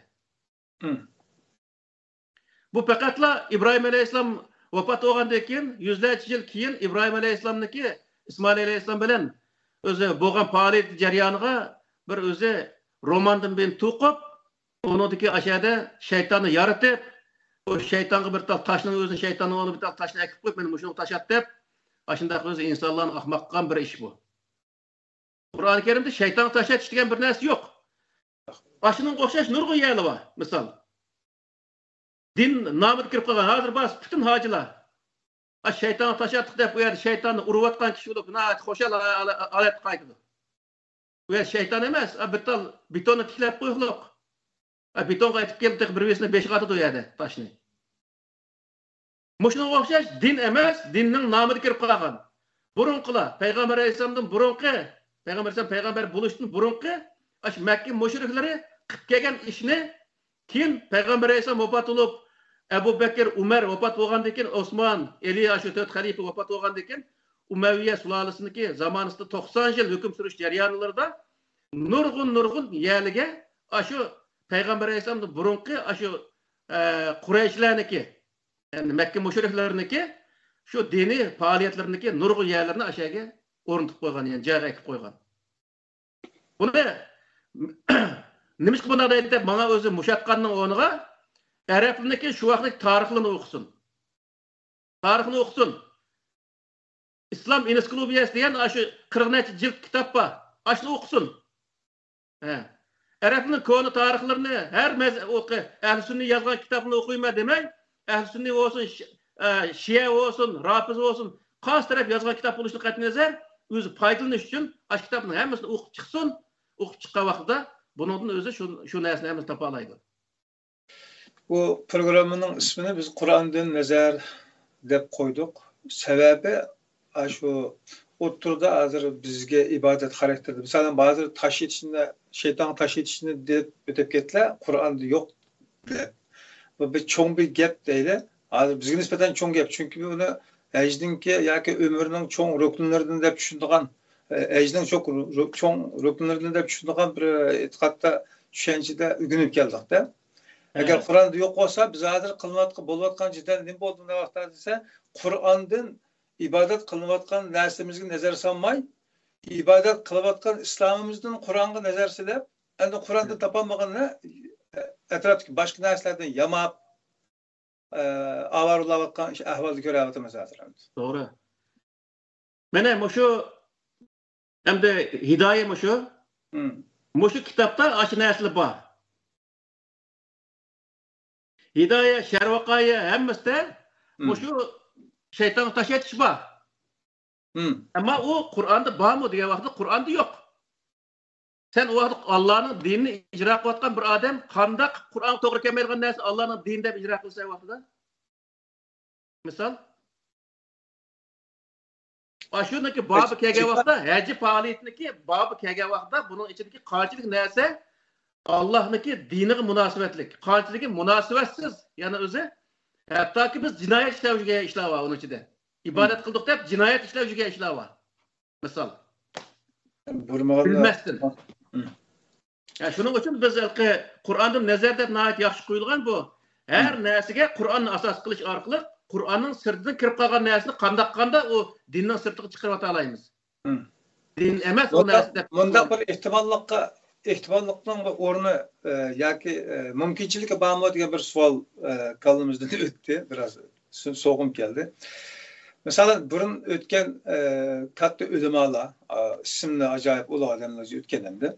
Aşkula hem de Kur'an'ın yaki İslam'ın bütün ruhunu kızıp çıkarıp aşının bir toplum cemaat müşak kelgenden ki mujna bir işlemini kılış arkalık içindeki bir nimine adalı bulursun diye şekilde bir icabi oylap çıkıp şunu tavsiye kılan buluş ihtimallık yok mu? Hem de mesela İmam-ı Azam'daki Ebu Hanife'deki tarihini okusak mı? Aşı adam her neyse Kur'an'a doğru kiliş gerek. Eğer Kur'an'a doğru gelmese bu bulmaydı. Diğerlik için yani şu vakitteki islahatçı bir adam hem de bu Ebu Hanife diyenli. Şu adamın özünü turma olsalar turmada aşı radikal mollula öldürüz etken şu vakitte. Kur'an dep oturup çıkanlık için. Bu fakat bizniki mesela şahsen ben özümle alsam bana okşaş ya yenbis okşaş ya mesela Türkiye'de nurgun hazır Arap memleketlerinde macik bu hazır karşı toktaptı. Zaten biz Allah'ın dinine emel kıvatımız devatımız. Allah'ın dini insaniyetine çokum bəxsalet eriştirgen bir din. Allah'ın dinine emel kılan peygamber, yani peygamber aleyhisselam şu vakitte şunçilik kalaymakam olup ketken, kalahlıkı çöküp ketken. Şundak bir cemiyetin özünü oңşap, bir dövlet halatı ekilip, keyin o imperiya halet kelgen. Misal, muşundak necatlık kapagan bu Allah'ın dini, bugün günde bu Müslümanın nemi çok kutkuzamadı. O sebep neme? Bu yerde ya ki Allah'ın dini hata mı? Ya ki alim onu hata düşünüp atamdı, ya ki cemaat onun özünü kılmayıp atamdı. Bu üç mesele var bu yerde. Diğer vakitte alimler onun özünü tədqiq kögenden keyin nurgun alimler var. Ne deydi o dese? Kur'an'da hiç kadar hatalık yok. Hatalık fakat alimlerde. Avam halk alimler nemde şükür kıldı. Alimler Kur'an'ı düşünüşke ehemmiyet vermegen. Kur'an tədqiq kılışka ehemmiyet vermegen. Mesela biz okuyan vaxtımı Sahih Bukhari'ni şu birinci, ikinci kısmının hemmesinin özünü baştan ahir okuduk. Sahih Bukhari'ni. Tirmizi'nin baştan ahir okuduk. Keyin o Sahih Müslim'ni okuduk. Baştan ahir okuyumuz. Mişkat'ın baştan ahir okuyumuz. Bu Kur'ançılık mesela Sahih Bukhari degan Kur'andaki ana vaxtida en az olsa 5 parça kelishi mumkin. Hoş. Aşınçalar yoğan kitabının özünü erinmey. Aşındak okuyumuz. Ve lekin Kur'an'ı elhamdülillah başlap ve nasıkçılık baştan ahir öğütüdüğün bir talmı medresi yok.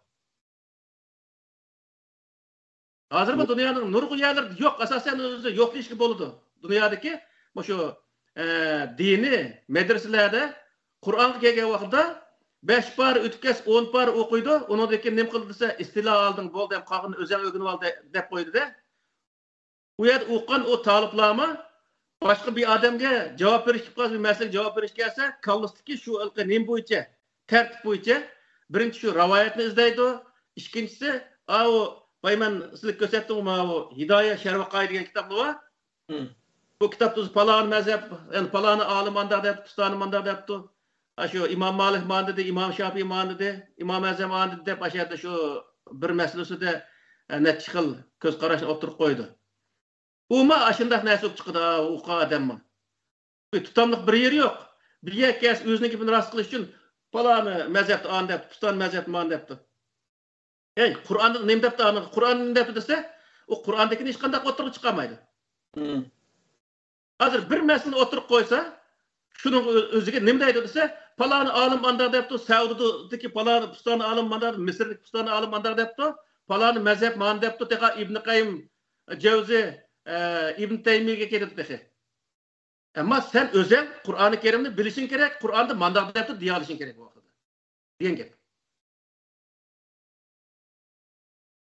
Yani şunun için Kur'an'ı tetkik kılmaganlık için esirlerce mesela bizde şu 1100 yıl olgan bolsa 1100 yıldan birisi bir islahatçı alimler oturup çıkıp to'xtatib Kur'an'da mandar depti. Nimiz ki biz bu Kur'an'da bu yok narsani biz bu dinin namida bu narsani qilamiz? Deydiganning o'rniga anda qarab lekin hattoki shu men kichik vaqtda Tarimning bo'yida Hajanam degan bir maza bo'lgan. Hajanam degan kimniki desek keyingi vaqtda anglasak İbrahim alayhissalomniki ayoli İsmail alayhissalomning onasi bu Hajar ekan u. U shu Makka o'lib ketgan bir ayol, uniki qabrisi bizning vatan nima ish qildi? Xotanda Jafar Tayyorniki nimasi bor? Mazrida bir maza var misal. Anladınız mı? Yok, ma'lumotga ma'ni. He. Jafar Tayyor degan kim desa, o Jafar degan Ali ibn Abi Talibniki aksi o. Şu Makka va Madinaning oralig'ida bir urushda o'lib ketgan, shahid bo'lgan. U yer o'lib ketgan odamning mazrining bizning vatan nima ishi bor? Misol. Xalqni butparast qilib aytgan mazoq cho'qindigan qilib. Aşılga dini alimler bilmem taşını zaten bilmegen. Ana vaqtida. Bilgen desek oturuş niş tosmagan onu. Mening atam bel apam men kichik vaqtida hajanimga apirib o'zi qon kelimiz deb kambag'alchilikda shu o'shkilni ashunda apirib ashaga apirib to'xilni apirib qon qilib ashada oyat yilda bir qatim yuzini yumaydigan shu shayxi voqea edi.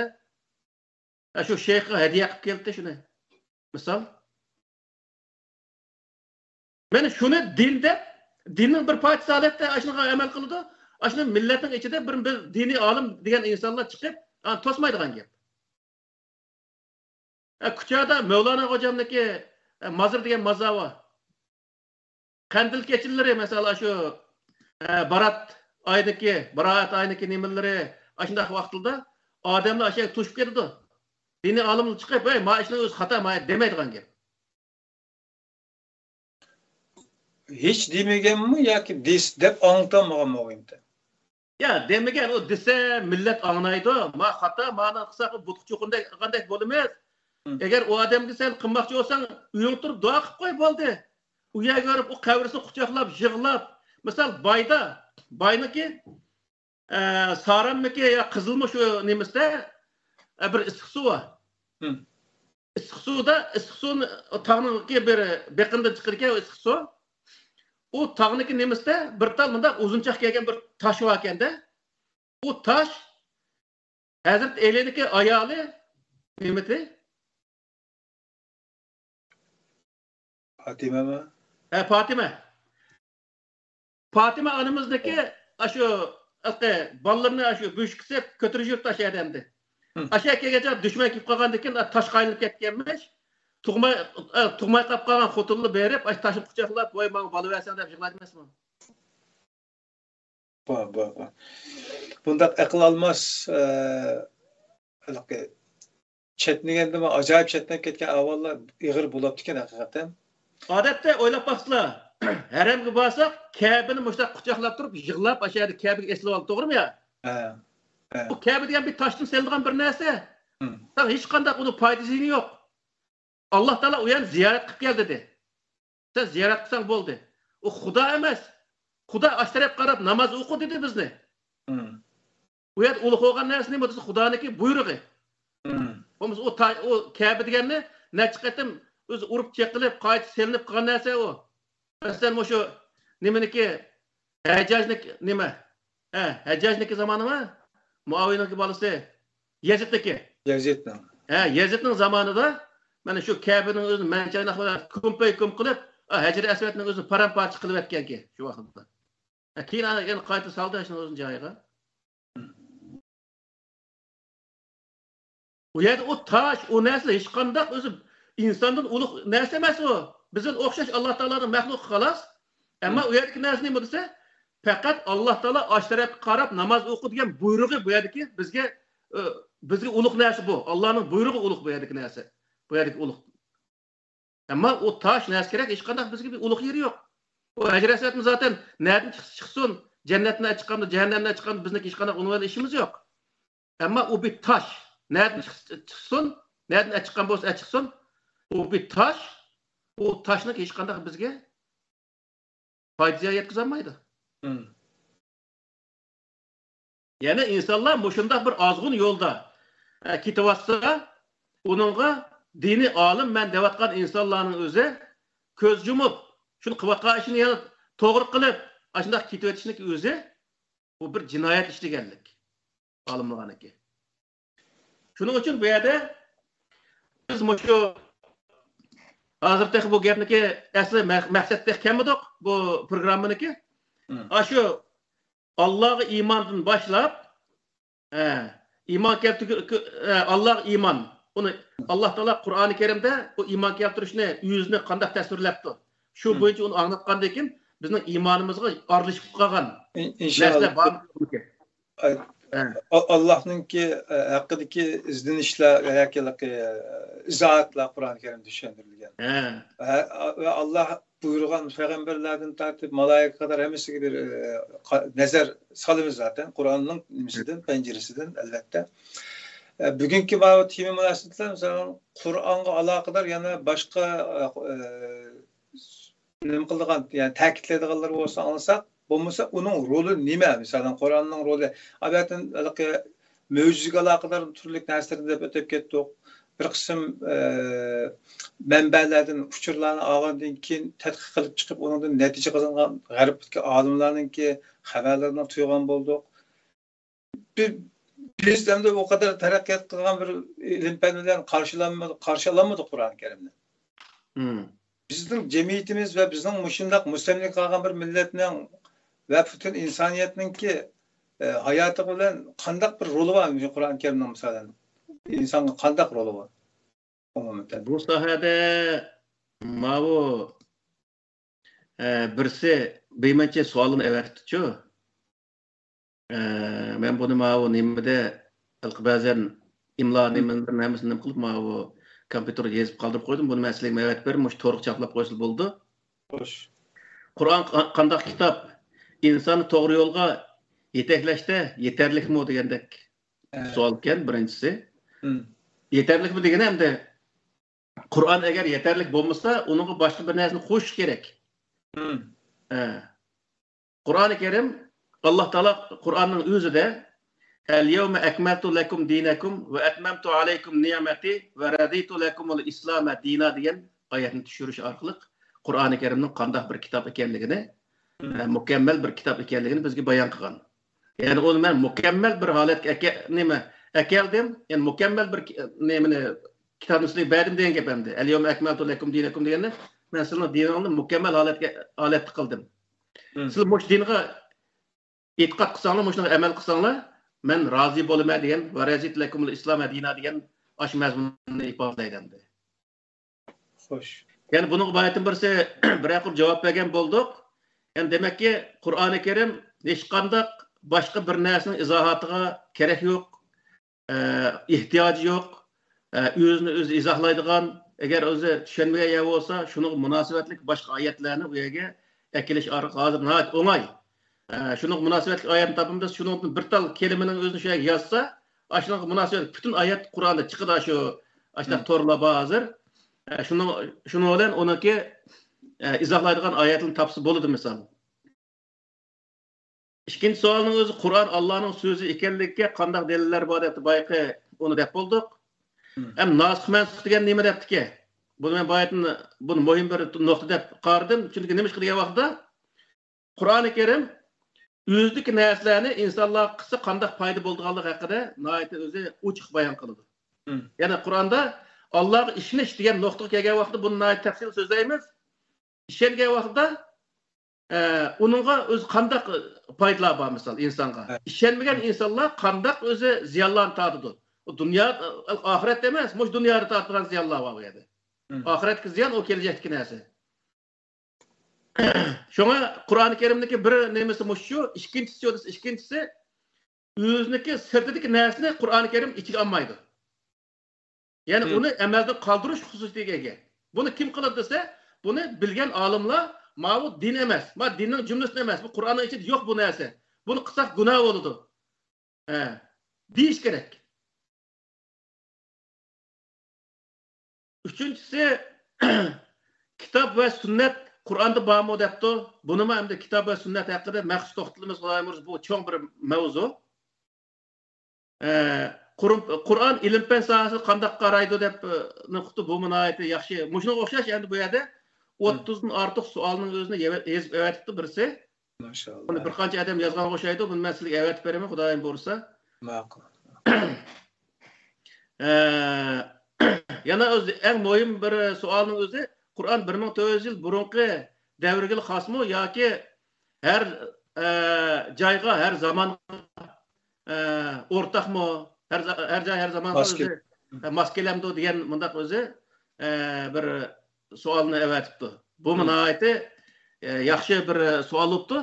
Chunki Qur'onda sen Makka va uning atrofidagi insonlarni ogohlantir degan oyatga asoslanib nurg'un odamlar bu Qur'oni Kerim shu Makkaning atrofidagi insonlarga tushgan, bizga emas degan bunday gaplarni qilibdi. Bu shu mavzuga kelgancha inshaalloh nihoyat tafsili to'xtalamiz. Shunga o'xshash nihoyat jiq. Misol hozirgi vaqtda nurg'ulg'an burun biz kichik vaqtda biz ko'rmagan anlamagan jinoyatlar hozirgi biz yaşayotgan jahonda bo'lyapti. Balkim Payg'ambar alayhisalom zamonida bo'lmagan, o'tkazmagan jinoyatlarmi hozirgi zamonda o'tkazilayotgan ishlar bor. Mushunga o'xshash jinoyatlarga misol sunniy narsalar bilan fohish qilishga o'xshash misol shunga narsa chiqdi. Hayvonlar bilan to'y qildigan bunday ishlar bor. Men mushunday ishlarga nimalar Qur'oni Karimda hukm bormi deb so'rabdi. Bu nihoyat go'zal bir savol bo'ldi dedim. Mushunday savollarni insonlar ilmiy asosda qo'yish lozim. Onunğa eğer derhal cevap veremezsek biz Qur'oni Kerimni aqtirib shuni tepib javobini beramiz. Ama onu biz derhal cevap veremay o yo'q Qur'onni deyishimiz xato. Qur'onda u bor, biz uni topolmadik desak bo'ladi. Sen o'zingdagi ilmning o'zini men uni bilolmay qoldim, Qur'ondan topolmay qoldim deyishni uyilib, uningdagi Qur'onda yo'q deb o Qur'onning o'zini o amaldan qoldirgan undaq holatda undaq muomala qilish bu xato bir ish. Uni men bilolmadim yoki uni topolmadim, izlayapman, tepib aniq javobini beray desa, u hech qanday bo'lmaydi. Yani Qur'on kishilik huquq sohasida qanday qaraydi, kishilik huquqni qanday o'tirib qo'ydi degan sohada savol qo'yibdi. Yani ayollarning ovozi harommi? Ayollar, erlar bor. Surundagi faoliyatga qatnashishga, ayollar o'rtaq qatnashishga munosabatli bundaq faoliyatlar o'tkazilsa, shu yerga berishga bo'lamdi degandek savollar bor ekan. Ayollarning kiyinishi haqida Qur'on qanday ma'lumotlarni berdi? Faqat shu arablarning kiyimini kiysak bo'lamdi yoki o'zimizning kiyimmi uni to'g'ri kelamdi degandek savolni qo'yibdi. Qur'onni davlat qurgan vaqtida qanday prinsiplar bor degan shunday nihoyat yaxshi savollarni aytdimman. Naqshi muzika harammi? Mushu ko'rman qarindoshlarimizningki asli qildigan ishi mushu. Kalası taqalgan meselelerini oturup tashlab, bunu Qur'on nima debdi bizga deb baqqan qilib anglab baqalay desa, izdinish ilib borsa, buningda yaxshi bir unum natija chiqadi-da, o'tirib chiqadi-da. Abayatında bitib ketgandek, aslidagi amalni mixlab, chin qadrli manchillik tarixiga manda olim peshvolarning siniqidan, tasdiqidan o'tgan deb turib, uni tasdiqlab, anadagi uning o'lchimi bilan Qur'ondan topolmay, anadagi boshqa yerdan tatlab yuradigan ahvolni ko'ryapmiz endi. Mushuning dal ta'tirini qilsak, ya'ni o'zgarmaydiganligini aniq dalil isbotlar o'tirib qo'yilgan bo'lganligi uchun Qur'on Karimning bayoni bilan amallarimizni nazar solgan vaqtimizda ortiq kim chiqadi degan iddiani ilgari surayotgan program bo'lganligi uchun bu temalar ko'p bo'ladi albatta. Inshaalloh davom qiladi. Bu haqda hozir qadar shu to'sal bo'layotgan qarindoshlarimizni biroz sabrchan bo'lishini Janob Allohdan so'raymiz. Ustoz, endi shu Qur'onning orijinal ekanligiga aloqador ba'zan bayonlar bo'lib o'tdilar. Furqon degan yana bir ism bor. Uningdan boshqa ismlarmi bormi Qur'onning? Nima uchun shunday ataldi? Farqi bormi? Qur'onni ba'zi yerda zikr deydi, ba'zi yerda Furqon deydi. Buning hammasini o'zi o'tishliq bir nimasi bor. Bir o'zi ma'no ifodalaydigan bir nimasi bor. Bu Furqon deyishdiki maqsad nima degan vaqtda Qur'on xato va to'g'rini ayirib beradigan, xato yo'li, to'g'ri yo'lni ayirib ko'rsatib beradigan bir kitob degan ma'noni bildirdi. Aşı bayaqi o'qigan aşu Sura Al-Imronning 5'dagi Alif Lam Mim Allohu la ilaha illa huval hayyul qayyum nazzala alaykal Qur'ana nima? Kitoba bil haqqi musaddiqan lima bayna yadayhi va anzal Furqon. Aşının özü nima desa? Furqon deyishda insonlarga to'g'ri yo'l xatoni, halol yo'l haromni, masalan, yaxshi yo'l yomonni ayirib ko'rsatib beradigan shunday xususiyatga ega bir kitob degan gap. Bu Qur'ondagi xususiyatlarning birisi. Bunday ma'noga to'g'ri keldi. Namoz o'qigan bo'lsa bir odam namozni Alloh taolo qanday bizga nim qildi? Bayon qildi. Uni esimiz tutib Alloh taolo bizga o'rgatgan bo'yicha qilish. Bu yerda qancha rakat, qancha vaqt misol, bu yerda nim deyish. Bu namozning bu hozir nurg'un odamlarga qarab namoz qancha rakat? Uni vaqti bormi Qur'onda? Namoz qanday o'qish to'g'riliq o'zi Qur'onda oyat bormi deb hozir og'iz qitishnaati deb bo'lamay qolgan insonlar jiq. Namoz degan vaqt kelgan chog'da jibrishimiz yamini deymiz ashada. Qur'on oyatini keltirib, Qur'onda bormi-ki, yo'qmi-ki? Yani xuddi shunga o'xshash, har inson o'ziniki bir sohasida, ya'ni ibodat qilayotgan bo'lsa, har ibodatda Alloh taolo ko'rsatgan ko'rsatmani esida saqlash, esida tutib shu bo'yicha ish qilish. Bir kasb sohasida yoki bir ish sohasida bo'lgan bo'lsa, shu ish sohasida Alloh taolo qanday ishlar, qanday masalaga diqqat qilish sohasida Qur'oni Karimda cheklab qo'ygan bo'lsa, shunga diqqat qilib, o'ziga va boshqa insonlarga zarar berishning oldini olish bu yerki narsa bu.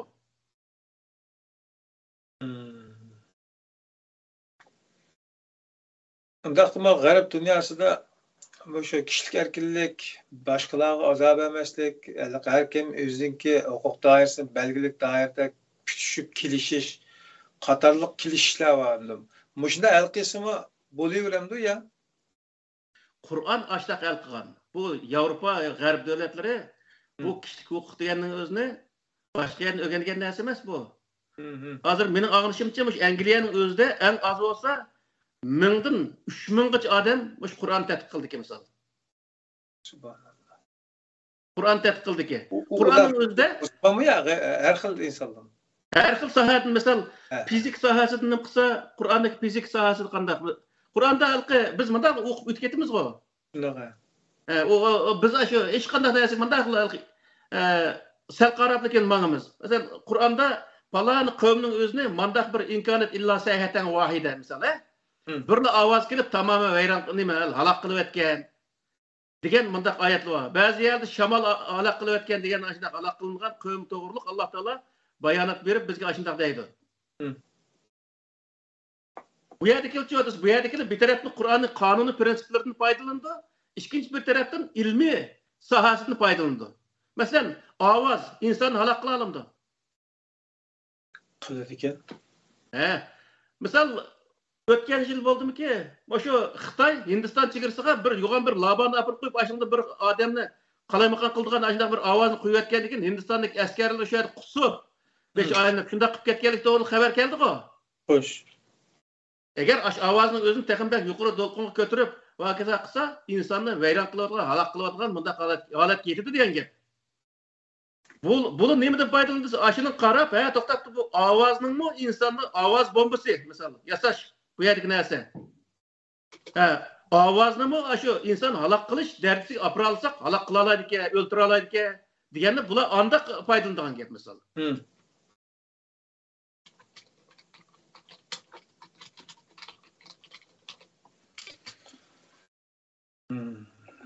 Allah razı olsun. Ondaqda bu mushaf deb ataydigan arablar. Bu xil nomga aloqador izohatni yig'ib bo'lsa, ya'ni Furqon mushaf degani shu Qur'onniki, shu nemaniki ikki muqovniki orasiga elingan holatini ko'rsatadi. Mushaf. Tüplengen deb qo'ydi. Tüplengen biz tüplengen deydi. Tüplengen degan holatini ko'rsatadi Qur'onniki. Mushaf. Qur'onda mushaf suhuf deb bor. Suhuf deganning o'zi kitobcha degan ma'noni bildiradi. Suhufmi shu mushaf degan ma'noniki bir qismi ham shu. Ya'ni ikki nemaniki muqovning orasiga ilingan tüplengen degan ma'noniki. Demak, o Qur'onniki shu ismlari shunda xalqi bekal qo'ymaydi uni.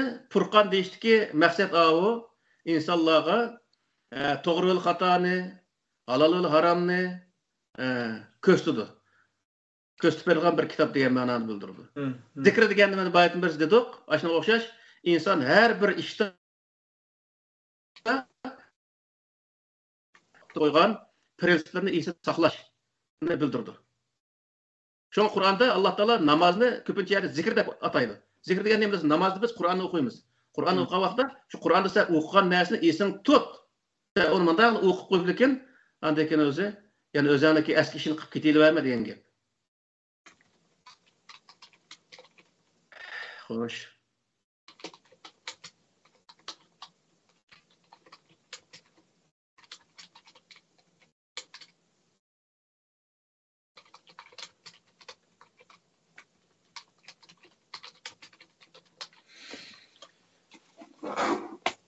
Qur'onning nozil bo'lishdagi maqsadida nimani maqsad qilgan? Alloh o'zining hikmatini, qudratini, dalolatini namoyon qilishmi yoki bizga mush orqali hayotning nimasini top deb bizga hayotimizga bir tatbiqlaydigan bir yo'l shaklida tushirib berganmi? Yoki o'ziga olganmi? Qur'onni insonlar tushirishda yana Alloh taolo o'ziga ishondirish maqsadi yo'q. Nima uchun degan vaqtda bütün insanlar, bütün dünyadaki 8 milyardan artık insanın hepsi Allah Teala'ya işensimi? Allah Teala'ya zerrecilik faydası yok. Bütün insan kafir olup, Xudo yok deb ketsin, neuzbillah. Allah Teala'ya zerrecilik zihni yok. Allah Teala'nınki nemisi qarta etqa vaqti moşunda. Bu hem özümüzdeki insaniyetki qarta etqa vaqti degan vaqtda bu İşiniş özümüzge faydalık, işlenmezlik özümüzge ziyanlık. Yani Allah'a işiniş özümüzge faydalık, işlenmezlik özümüzge ziyanlık. Kitap işiniş özümüzge faydalık, işlenmezlik özümüzge ziyanlık. O yüzden neyse bu. Şuna Kur'an-ı Kerim'in özdümü Elif lam mim zalikel kitabu la raybe fihi hudel lil muttaqin. Muttaqin deganning o'zi xatolikdan saqlanishni o'ziga vazifa qilgan. Özüge lazım tutkan. Yani bu ta'ning o'zi mutavat uchun alperi bir she'r bo'lgan. Shu she'rniki bir qismida kasartu pan kasarat degan ibora bor. Kasartu pan kasarat degan o'zi u narsani men sundirdim, u sunib berdi degan gap. o sunup vermese ben sunduramaydım diye. Sunduruşunu o kubul kılıp sunup verdi diyen mananı bildirdi. Belki nun aşı bildirdi. Ma ta'nın öz ta men hatalıktan saklansam boldu. Men hata iş kılmasam boldu. Zat hata iş kılmaslık mening vazifam buluş gerek. Diyen adam Kur'an-ı Kerim'de özüge yetekçi kılıyor. O hatalaşmaydı diyen gap.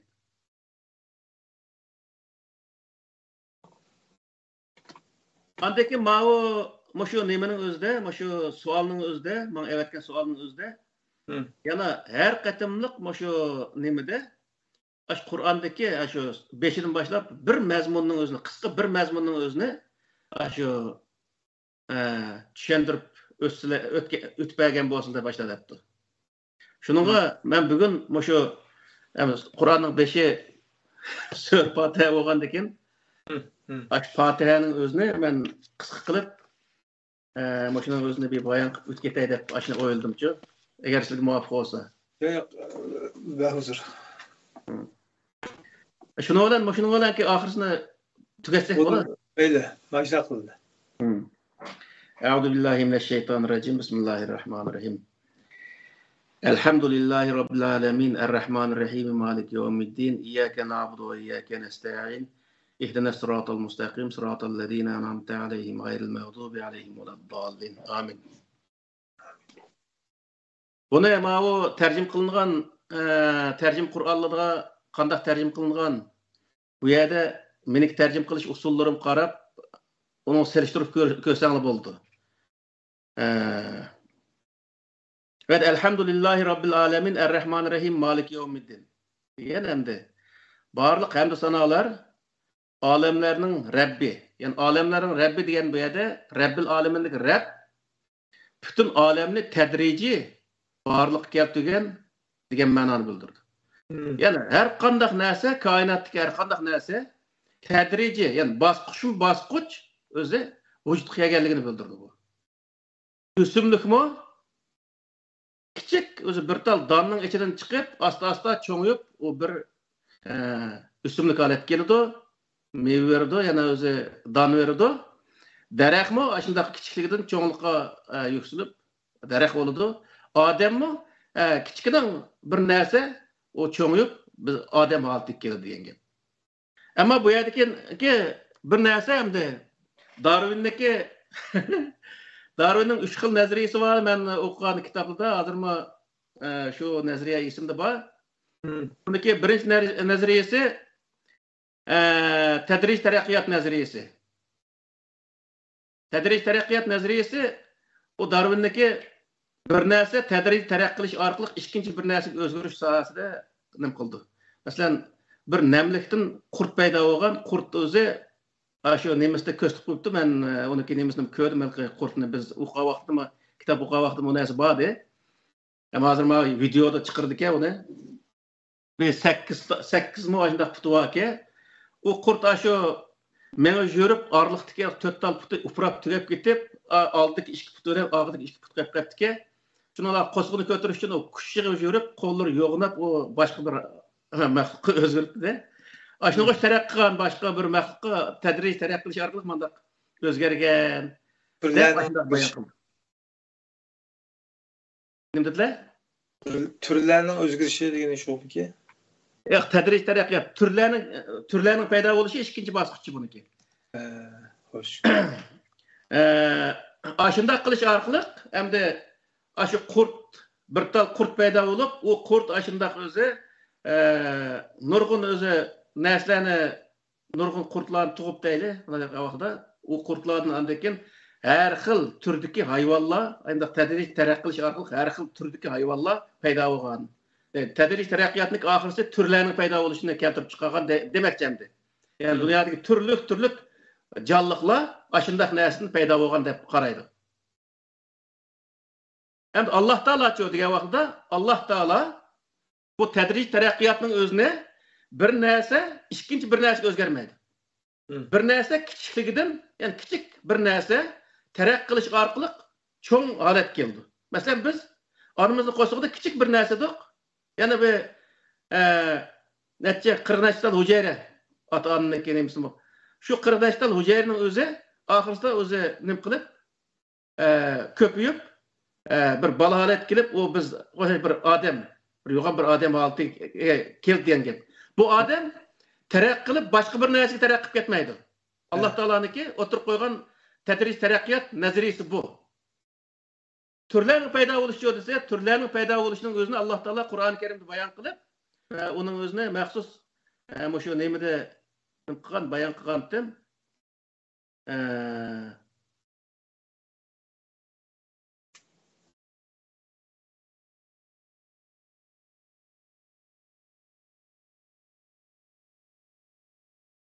Hozir bu masalani bir qism diniy olimlarmi o'tirg'a chiqib bu halqi biz kichik vaqtda Xitoyniki maktabda o'qib, u narsani keyin halqi dinda o'qigan vaqtda u bir savolga aylanib, undan keyin u diniy olimlar, ya'ni bizniki bo'libmi Qog'liqdagi Abdukim Maqsum hojim o'xshash shunday odamlarniki oldiga tushgan shunday voqealar bo'lgandan keyin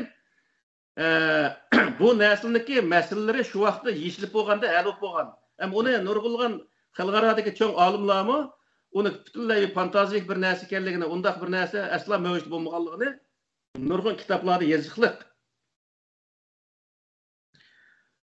Ammo bu hozirgi bu nimadagi Turkiyadagi Arab mamlakatlaridagi diniy olimlar bu Darwinlik bu nazariyasini yenidan anglagan vaqtida u bir ilm holatda anglab ketib uningga. Buning bilan uni hozir endi Qur'onda bu tadrij taraqqiyot nazariyasi davomga deb shuni izlayotgan ashundaq o'zi narsalar bor ekan endi.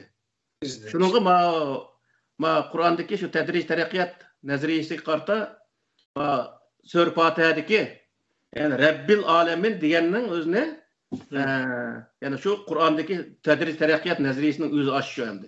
Bu sohada inson kelgan vaqtda Qur'onda nima xalaqna muzg'atan summa nima al-pakasana izama lahma degan bir oyatlar bor-ku.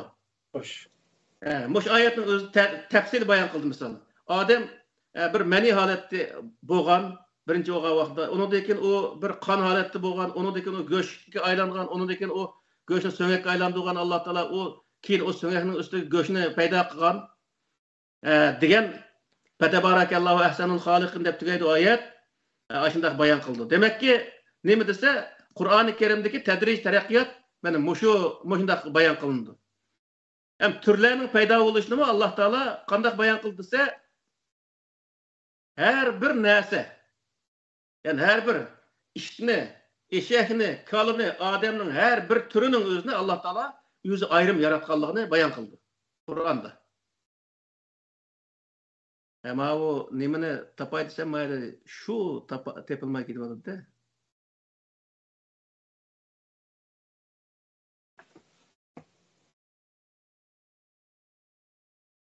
Hoş.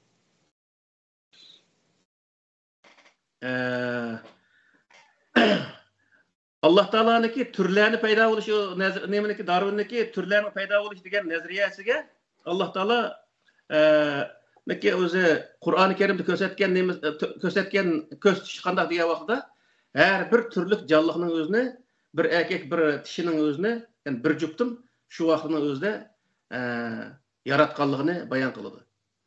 Hamda arlıqda taraq qilib, arlıqdagi nurg'un hayvonlar o'lib, bir qismlar qilib qolganki, maymundan odamga o'zgarish jarayonida maymun bilan odamning o'rtasida bir narsa bo'lganki, shu yo'qolib ketib, undan keyin odam qilib qolganki degandek shunday gaplar bor. Bu gaplarning hech qanday o'zi ilmiy asosi yo'q. Nima degan vaqtda aslida dunyoga hozirgidanmi ko'p turdagi hayvonlarning yaratilganligini bayon qildi. Qur'on mana shunday bayon qildi. Bu yerdeki tabiiy tanlash yani üçüncü nazariyasi bu Darwin'deki tabiiy tanlash nazariyasi var. Tabiiy tanlash deganning o'zi hayvonlar o'z yashayoladigan muhitni to'g'ri tanlash ma'nosida to'g'ri keldi bu. Her bir jonliq o'z yashaydigan muhitni to'g'ri tanlay olsa, o jonliq hayotda qoladi degan gap. Agar u o'z yashaydigan muhitni to'g'ri tanlay olmasa, o muhitga o'zi moslashmagandan keyin u o'lib tugaydi degan gap. Masalan, tarixda mana o'tganda Mayadagi Science Muzeyi degan bir muzey var Angliyada. Hoş. Hemmeye berişin maaşı yok. Engel zaten o undak nesli tükürüp durdu. Aşağıya basak 150 milyon yıl, 300 milyon yıl, 100 milyon yıl, 1,5 milyon yıl degендek aşında nurgulluğun 500 milyon yıl degендek ayndaq neslindeki uskalları, dinozavurun uskalları degендek pil qoqşap ketigan tumşuqdaki müngüzü ondaq bir 2-3 metr keldigan ayndaq bir hayvanlı bolgan öz vaqtida ondaki müngüzlari baki hazır malqı Afrika uyabiyadaki adamlar şunu tepep satılgan işte baken go. Aşının qoş hayvanlarındaki nesiller aşağı turdu endi. Onun qoqşap kelgan nurgun beliqni geldi. Sudaki hayvanların türlerinden hazır yok. Şu vaqtda bolgan. Bu nima dese?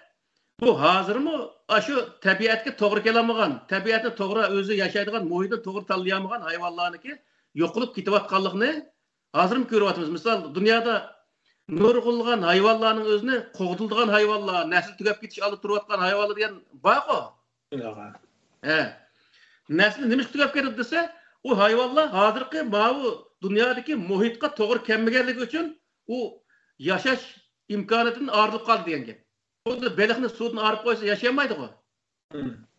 Xuddi shunga o'xshash, u narsa o'zi yashasa yashay oladigan, shu yashashga noit mos keladigan bir muhitni erishamagandan keyin u andan asl tugaydigan gap.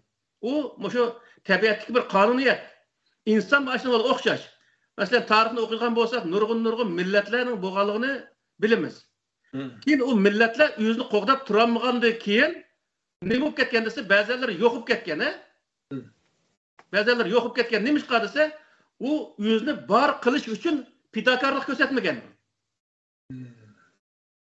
Har dunyodagi o'zi bor bo'lish, har bir maxluqniki dunyoda bor bo'lish uchun kurash qilishga munosabatli narsa u. Agar bor bo'lish uchun kurash qilinmasa, bor bo'lishga loyiq holat kurash qilinmasa, u maxluq tugaydi degan gap. Hozir qatı Uyg'urlarning beşiq keldi bu ishlarning o'zi.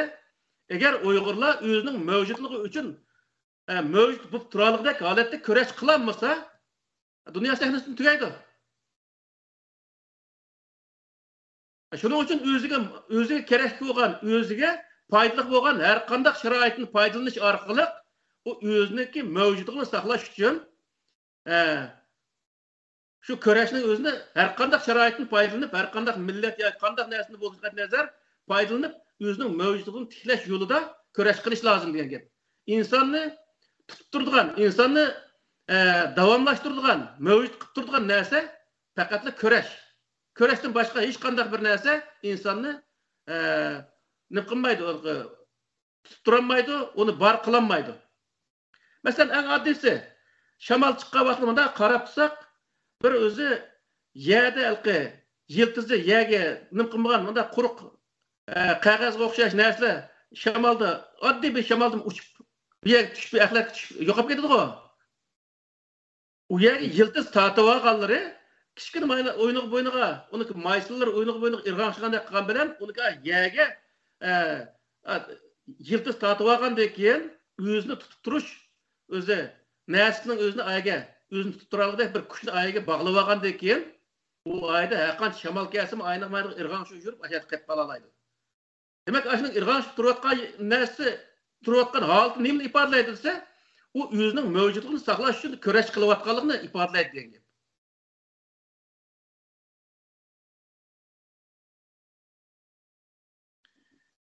Şuna bu halka tabiiy tanlash deganning o'zi nima desa, her inson, her bir millat o'ziniki mavjud bo'lib turishi uchun tabiat dunyosidagi, ya'ni shu jamiyatda, ya'ni dunyo, shu hozir dunyoning o'zida, ya'ni har millat o'zi yashayotgan shu zamonda, shu zamonga loyiq odam bo'lish, shu zamonga loyiq holatda o'zining mavjudligi uchun kurash qilish bu millatni tutib tura oladi degan gap. Hozirgi vaqtda shu Yevropada, Amerikada shu vatan sirida yashayotgan, vatan ichidan tortib yashayotgan Uyg'urlarniki bir tal Uyg'urning do'ppisini kiyib yugunning o'zimi kurash. Bir Uyg'urning lag'minni qilib yeginning o'zi ham kurash.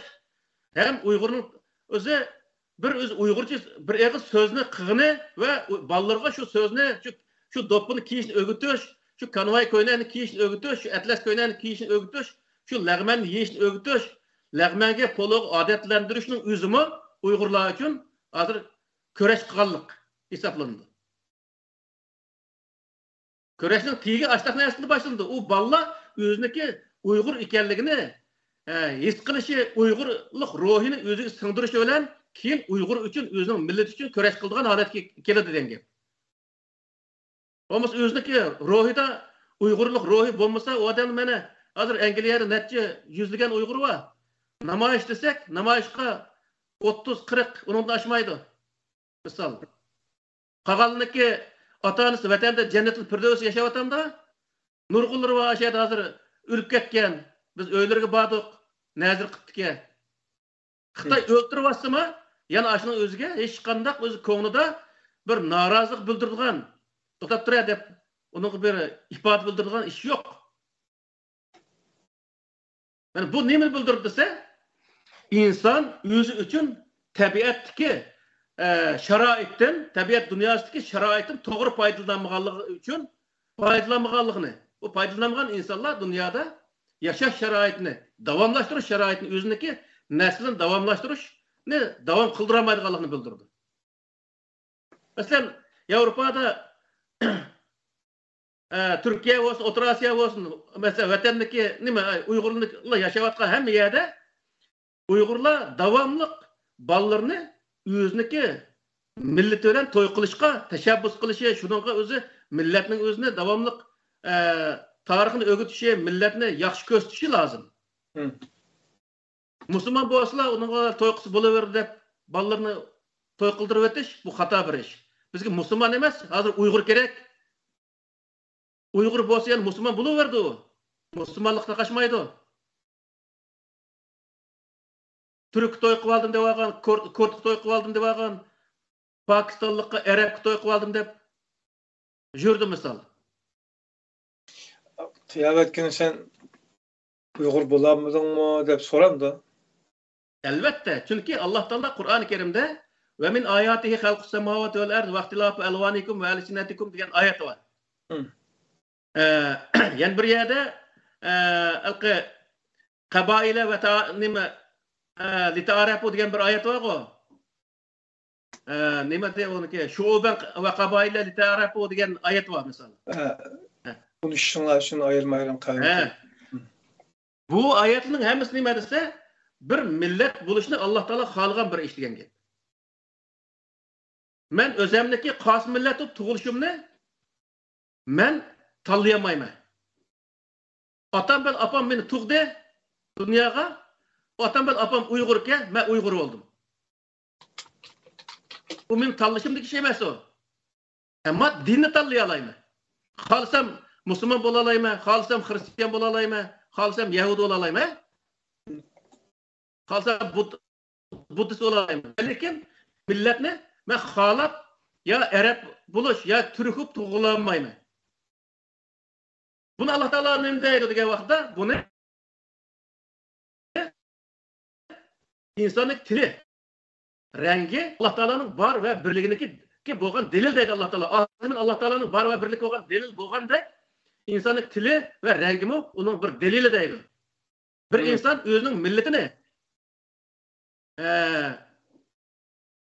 o'ziniki millatini unutib, millatiniki yo'qolib ketishga rozi bo'lish Allah Teala'nın bir ayetindeki yo'qolib ketishiga rozi bo'lganlik degan gap bo'ldi.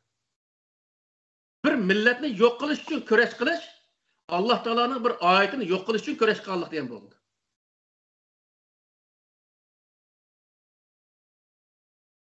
Shuning uchun bu yerda nima desa, millat o'ziniki millatini tutib turish, millatini saqlashning o'zi Allah Teala'nınki bir ayetini Allah'ın var ve birlikte dalalet kılgan bir delil ispatının özünü tutup turganlık degan gap bo'ldi. Bo'lib bugünkidek shunday Uyg'ur bo'lish beshig'i balay musibatdan derak beradigan bunday chog'larda buni joriy qildirish haqiqatan jiq badal talab qiladigan ishkan. O'sha jarayonda ajrinadigan gapkanda. Albatta. Bayan hoş.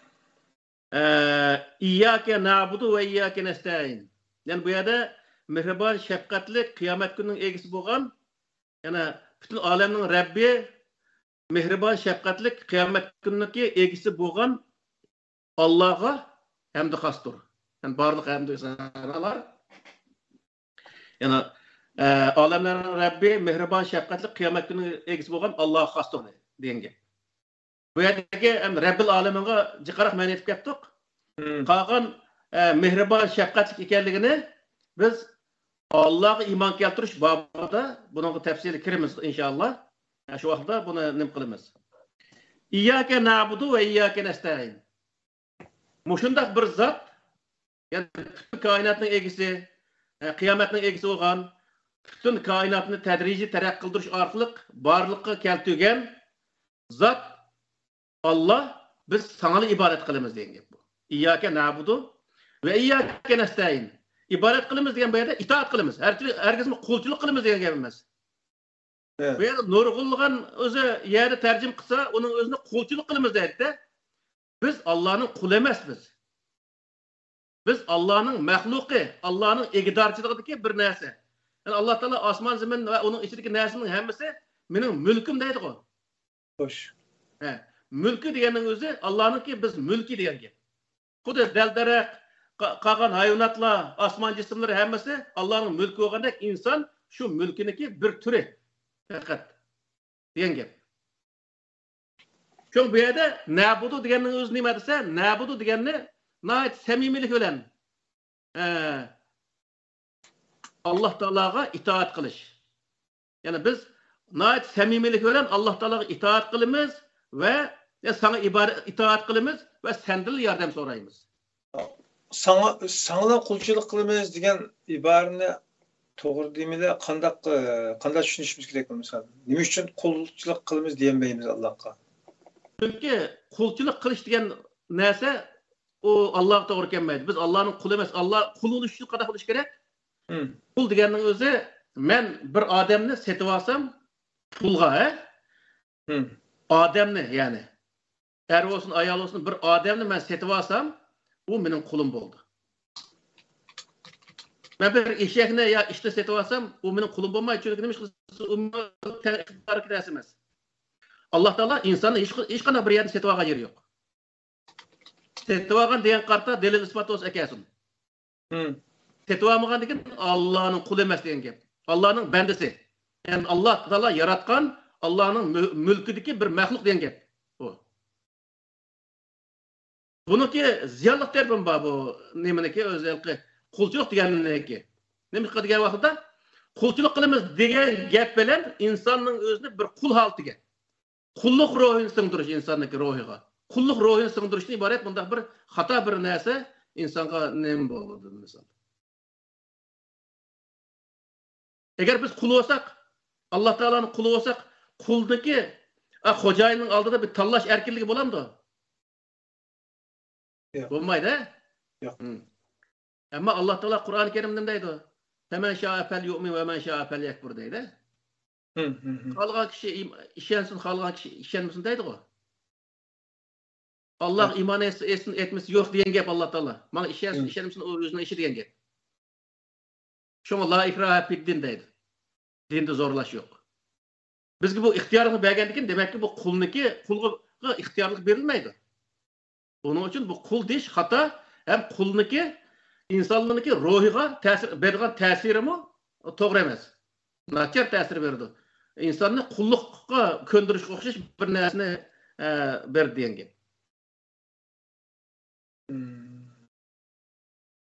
İhtinas siratal mustaqim. Bizni to'g'ri yo'lga yetaklaydi. As-siratal mustaqimlik iltlamning o'zi mushu sirat mustaqimga yetaklaydi degan gap bo'ldi. Mushu qo'limizdagi Qur'on bog'i, mush Qur'oni Kerimni ko'rsatdi bu yerki as-siratik iltlam. Iltlam ahdi xorij degan bir gap bor. Arab grammatikasida ahdi xorij deganning o'zi sirtida ashni ko'rsatgan bir narsa bor degan gap endi. Ashundan o'zi, hani mushuning bilan bizni arzusunu Allah Teala ifadeleyen bir hukum. Sıratel ladina en'amte aleyhim. Bu yerde nurgun adamla sen in'am kılgan adamlarının yoluga yetekle dep tercüm kılgan işler var. Bu doğru tercüm emas bu. Biz to'g'ri yo'lda mangan bir odamniki yo'liga Alloh taolaning yetaklishini biz talab qilishimiz xato. Chunki Qur'on inson tuzgan bir yo'l emas u.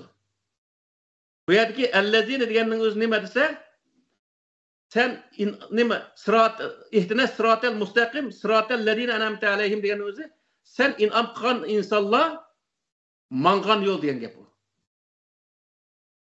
Yani Allah Teala'nın in'amiga eriştiren, mukafatıga eriştiren insanlar qanday yo'lda maqsa erişidi?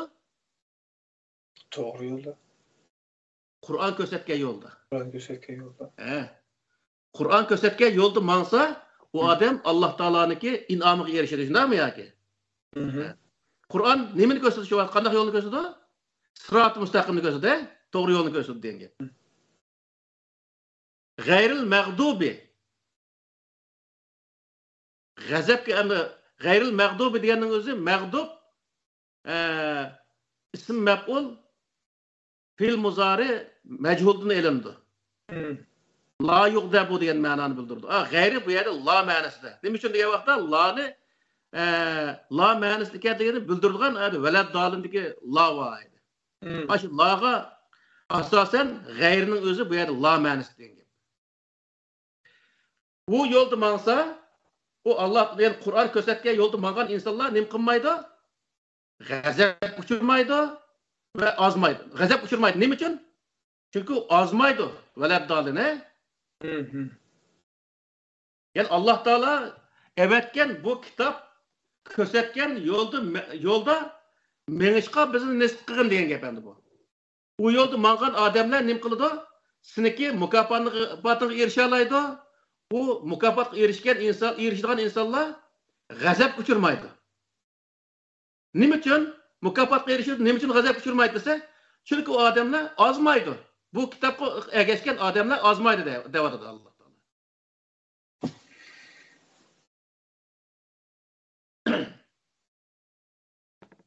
Bu Sura Fatihaniki tarjimasi shunday. Bu yerda g'azab uchirganlarning, ozganlarning yo'liga hidayet qilmay, sinik in'amiga erishganlarniki yo'liga hidayet qilgan deb tarjim qilish xato. Nima uchun degan vaqtda Alloh taolo hech bir zaman g'azab uchirgan ozganlarning yo'liga solmaydi. Bedem to'g'ri yo'lga solsa, bedem ozgan yo'lga solsa, u qanday Alloh bo'ldi vaqtida. Uning uchun bu yerdagi narsa nima desa, u yo'lda mangan odam g'azab uchirmaydi, ozmaydi degan gap bu.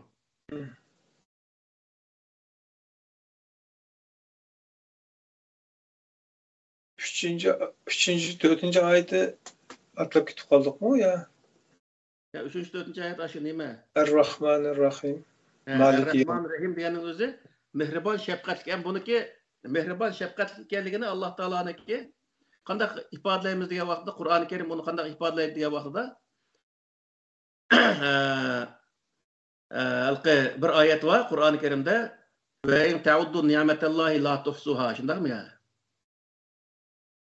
Eğer siz Allah bergen nimetini sanmakçı bolsanız herkesin sanap tüketmeyisin deydi, şundaymi?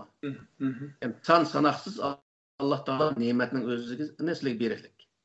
O nimetinin özüne sizlik tepkiyalıqdek, sizlik kuş kudret, akıl beriklik. Sizin hatalaşıp kalmışsın dep Allah Taala Kur'an'ın özünü mü nimet dep Allah Taala bayan kılıqlık. El-yevme ekmeltu lekum dinekum ve etmemtu aleykum nimeti deyik deşedi. Değil mi? Çünkü doğru yol köstüş insanlığa bir nimet.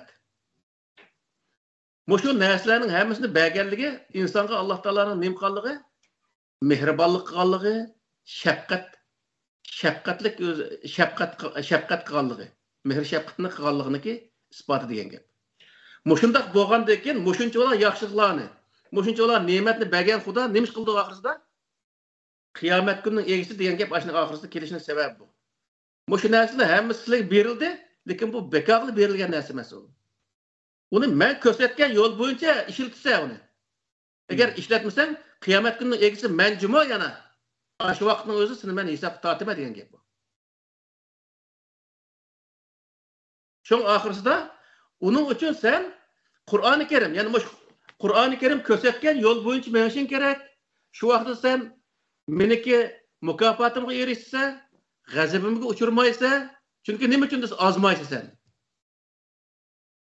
Biz bu Sura Baqara 5-dagi Hudal lil muttaqin degan oyatga tarjima qilgan vaqtdagi tarjima ashundaq. Muttaqin degani xatolikdan saqlangan. Xatolikdan saqlangan insonlar qanday bo'ladi?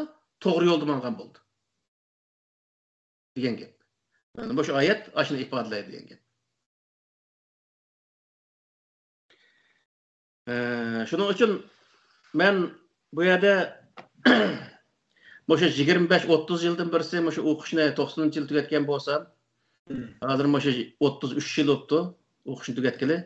Shundan tortib moşa millatni beshir kelgan baloy qazo bilan moşa Xitoyning besvelishi va kazo sabablarniki hammasini birlashtirib tushunish orqali nima uchun biz shunday najot topolmaymiz degan yerga kelgan vaqtda bu yo Qur'onni xato deyishimiz kerak yoki olimlarni bu Qur'onni to'g'ri tushunmadi deyish kerak yoki olmaydi. İnsanlar onun to'g'ri ma'lumot desek bo'ladi deb shu 3 narsa kelgandan keyin bu boshqa bir kitoblarda yozilganki eng oxirida o'sha Alloh taolo Qur'oni Karimda nurg'oyat Yahudning olimlarini tillaydi-ku. Nima uchun desa, olim buzilgandan keyin olam buzildigan gap. İnsoniyatni buzdigan narsa shu oldidagi insonlarning oldida turayotgan insonlar mush odam bizni to'g'ri yo'lga yetaklaydi deyotgan odamlarga bog'liq degan gap. U odamlar to'g'ri yo'lda mangsa, qolgan insonlarmi to'g'ri yo'lda mangadi degan gap. Bu odamlar xato yo'lni tepmagandan keyin qolgan insonlar qanday to'g'ri yo'lda mangadi, to'g'ri yo'lni nerda topadi insonlar? Shuning bilan eng oxirida xatolik Qur'onda emas, Qur'onni to'g'ri tushunmagan olimlarda. Dedik, uning uchun har masalaning o'zini Qur'oni Karimga bog'lab, Qur'oni Karimniki elgidan o'tkazib, uningda qanday narsa tushib qolgan, biz qilishga tegishli bo'lgan narsadan qanday narsa qo'shilib qolgan, qilmaslik tegishli narsalardan qanday narsa qo'shilib qolgan, uni qanday tashlaymiz, o'shani hammasini inshaalloh Qur'onni o'tkazamiz deb o'ylayapman. Xudoyim bo'lsa. İnşallah. Sualim kaçtı. Herhalde bugün biraz çıkırak olup gidip kaldım ben ben. Şuna olan çağda Kur'an'ın umumiden nazil kılışı fakat bizden menfaatimiz için diş ki bolu düşündük mü? Diş ki oldu mu? Mutlaklaştık. Xudoga sizlar ibodat qilib paysizlar, halol haromni orib paysizlar, Xudoga nima foydasi? Bu o'zlari uchun foyda. Bu Qur'ondan bu oyatlar, misol bütün dünyadaki insanlar kafir bo'lib ketsa, Alloh zarrachilik ziyni yo'q. Bütün inson musulmon bo'lib ketsa, Alloh zarrachilik foydasi yo'q. O foydasi ham faqat shuningga Qur'onga ergishib mangan insonga bo'ladi degan gap. Şuna o Sura Baqaraning 5'ida Adem alayhisalomga Alloh taolo xitob qilgan vaqtida ihbitu fa inna lakum nima shu nimaning o'zida 30-oyatlarda bor.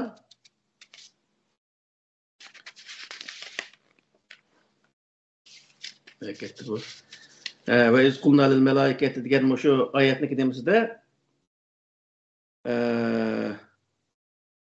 Fetelaqa Adem min Rabbihi kelimatin fetabe aleyhi innehu vettevvabur rahim diyenin ahırda Kul nehbitu minha cemiyan fe imma ye'tiyennekum minni huden femen tebi'a hudaya fela khawfun aleyhim ve lahum yahsenun vellezine keferu ve keddebu bi ayatina ulaik ashabun nar hum fiha halidun demiş. İki cümleden Allah Teala özünün kitabını xulaslaydı. Bu nemin bildirdiyse menin hidayet kelgan vaqtda, yani sizlarga to'g'ri yo'l ko'rsatgan kitob kelgandan keyin kimki o kitobga ergashsa, kitob ko'rsatgan yo'lga ergashsa, u hech qanday qo'rqib qayg'urmaydi. Qiyomat kuni nima bo'larmi, qanday bo'lib ketar deb qayg'urmasin degan gap endi. Endi ish qilmasin degan gap. Valladini kafaru o kitobga men tushirgan kitobga kafir yolg'onga chiqarib, uni kafir bo'lgan, mening oyatlarim kafir bo'lgan odamlar bo'lsa, do'zaxga egalar bo'ldi. Ahl do'zax bo'ldi. U do'zaxda mangu qoldi. Bu qadar yani. İşensen onun işinip o yolda doğru mansan, ahırkı netince avu. İşenmesen onun ahırkı netince mavu. Onu özen bil diyen gep emdi. Cehennemde korkmasan, halganı kıl diyen gep Kur'an.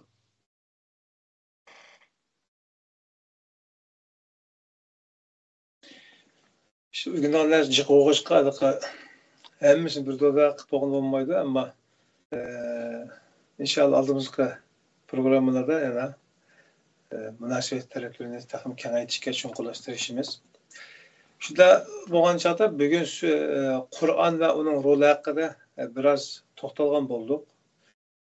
Qur'on Karimninki Allah tarafından nazil bo'lgan asli orijinal kitap ekanligini delille o'tirib qo'ygan bo'ldi.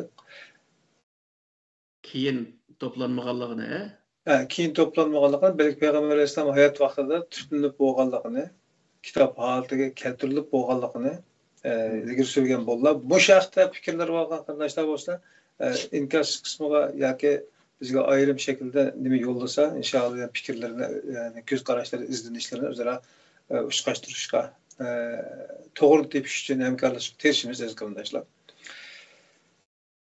Charchlar bugun mishinchilik bo'lsa, bu qatimliq darsda qolgan davom qilsak, bo'ladi. Bo'ldi. Ammo vaqtida kirayli.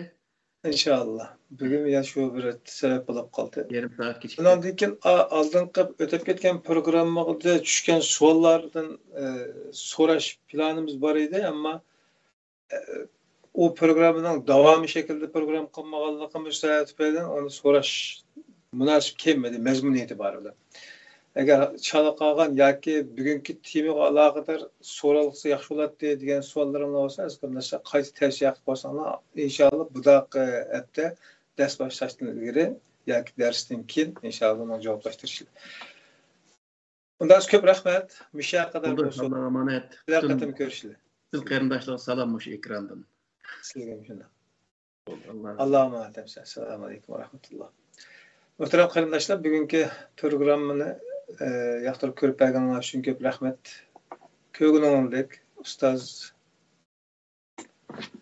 o'ziningki izlanishlarni yagona holatda ma'sum Allah haqda ko'rsatgan yo'lida davom qilgan izlanishlarni taqdim qilgan bo'ldi. Qur'ondan so'zlandi, ra'y emas, izlanishları Qur'ondan şekilde, yani Qur'onni manba qilgan shaklga izlanish.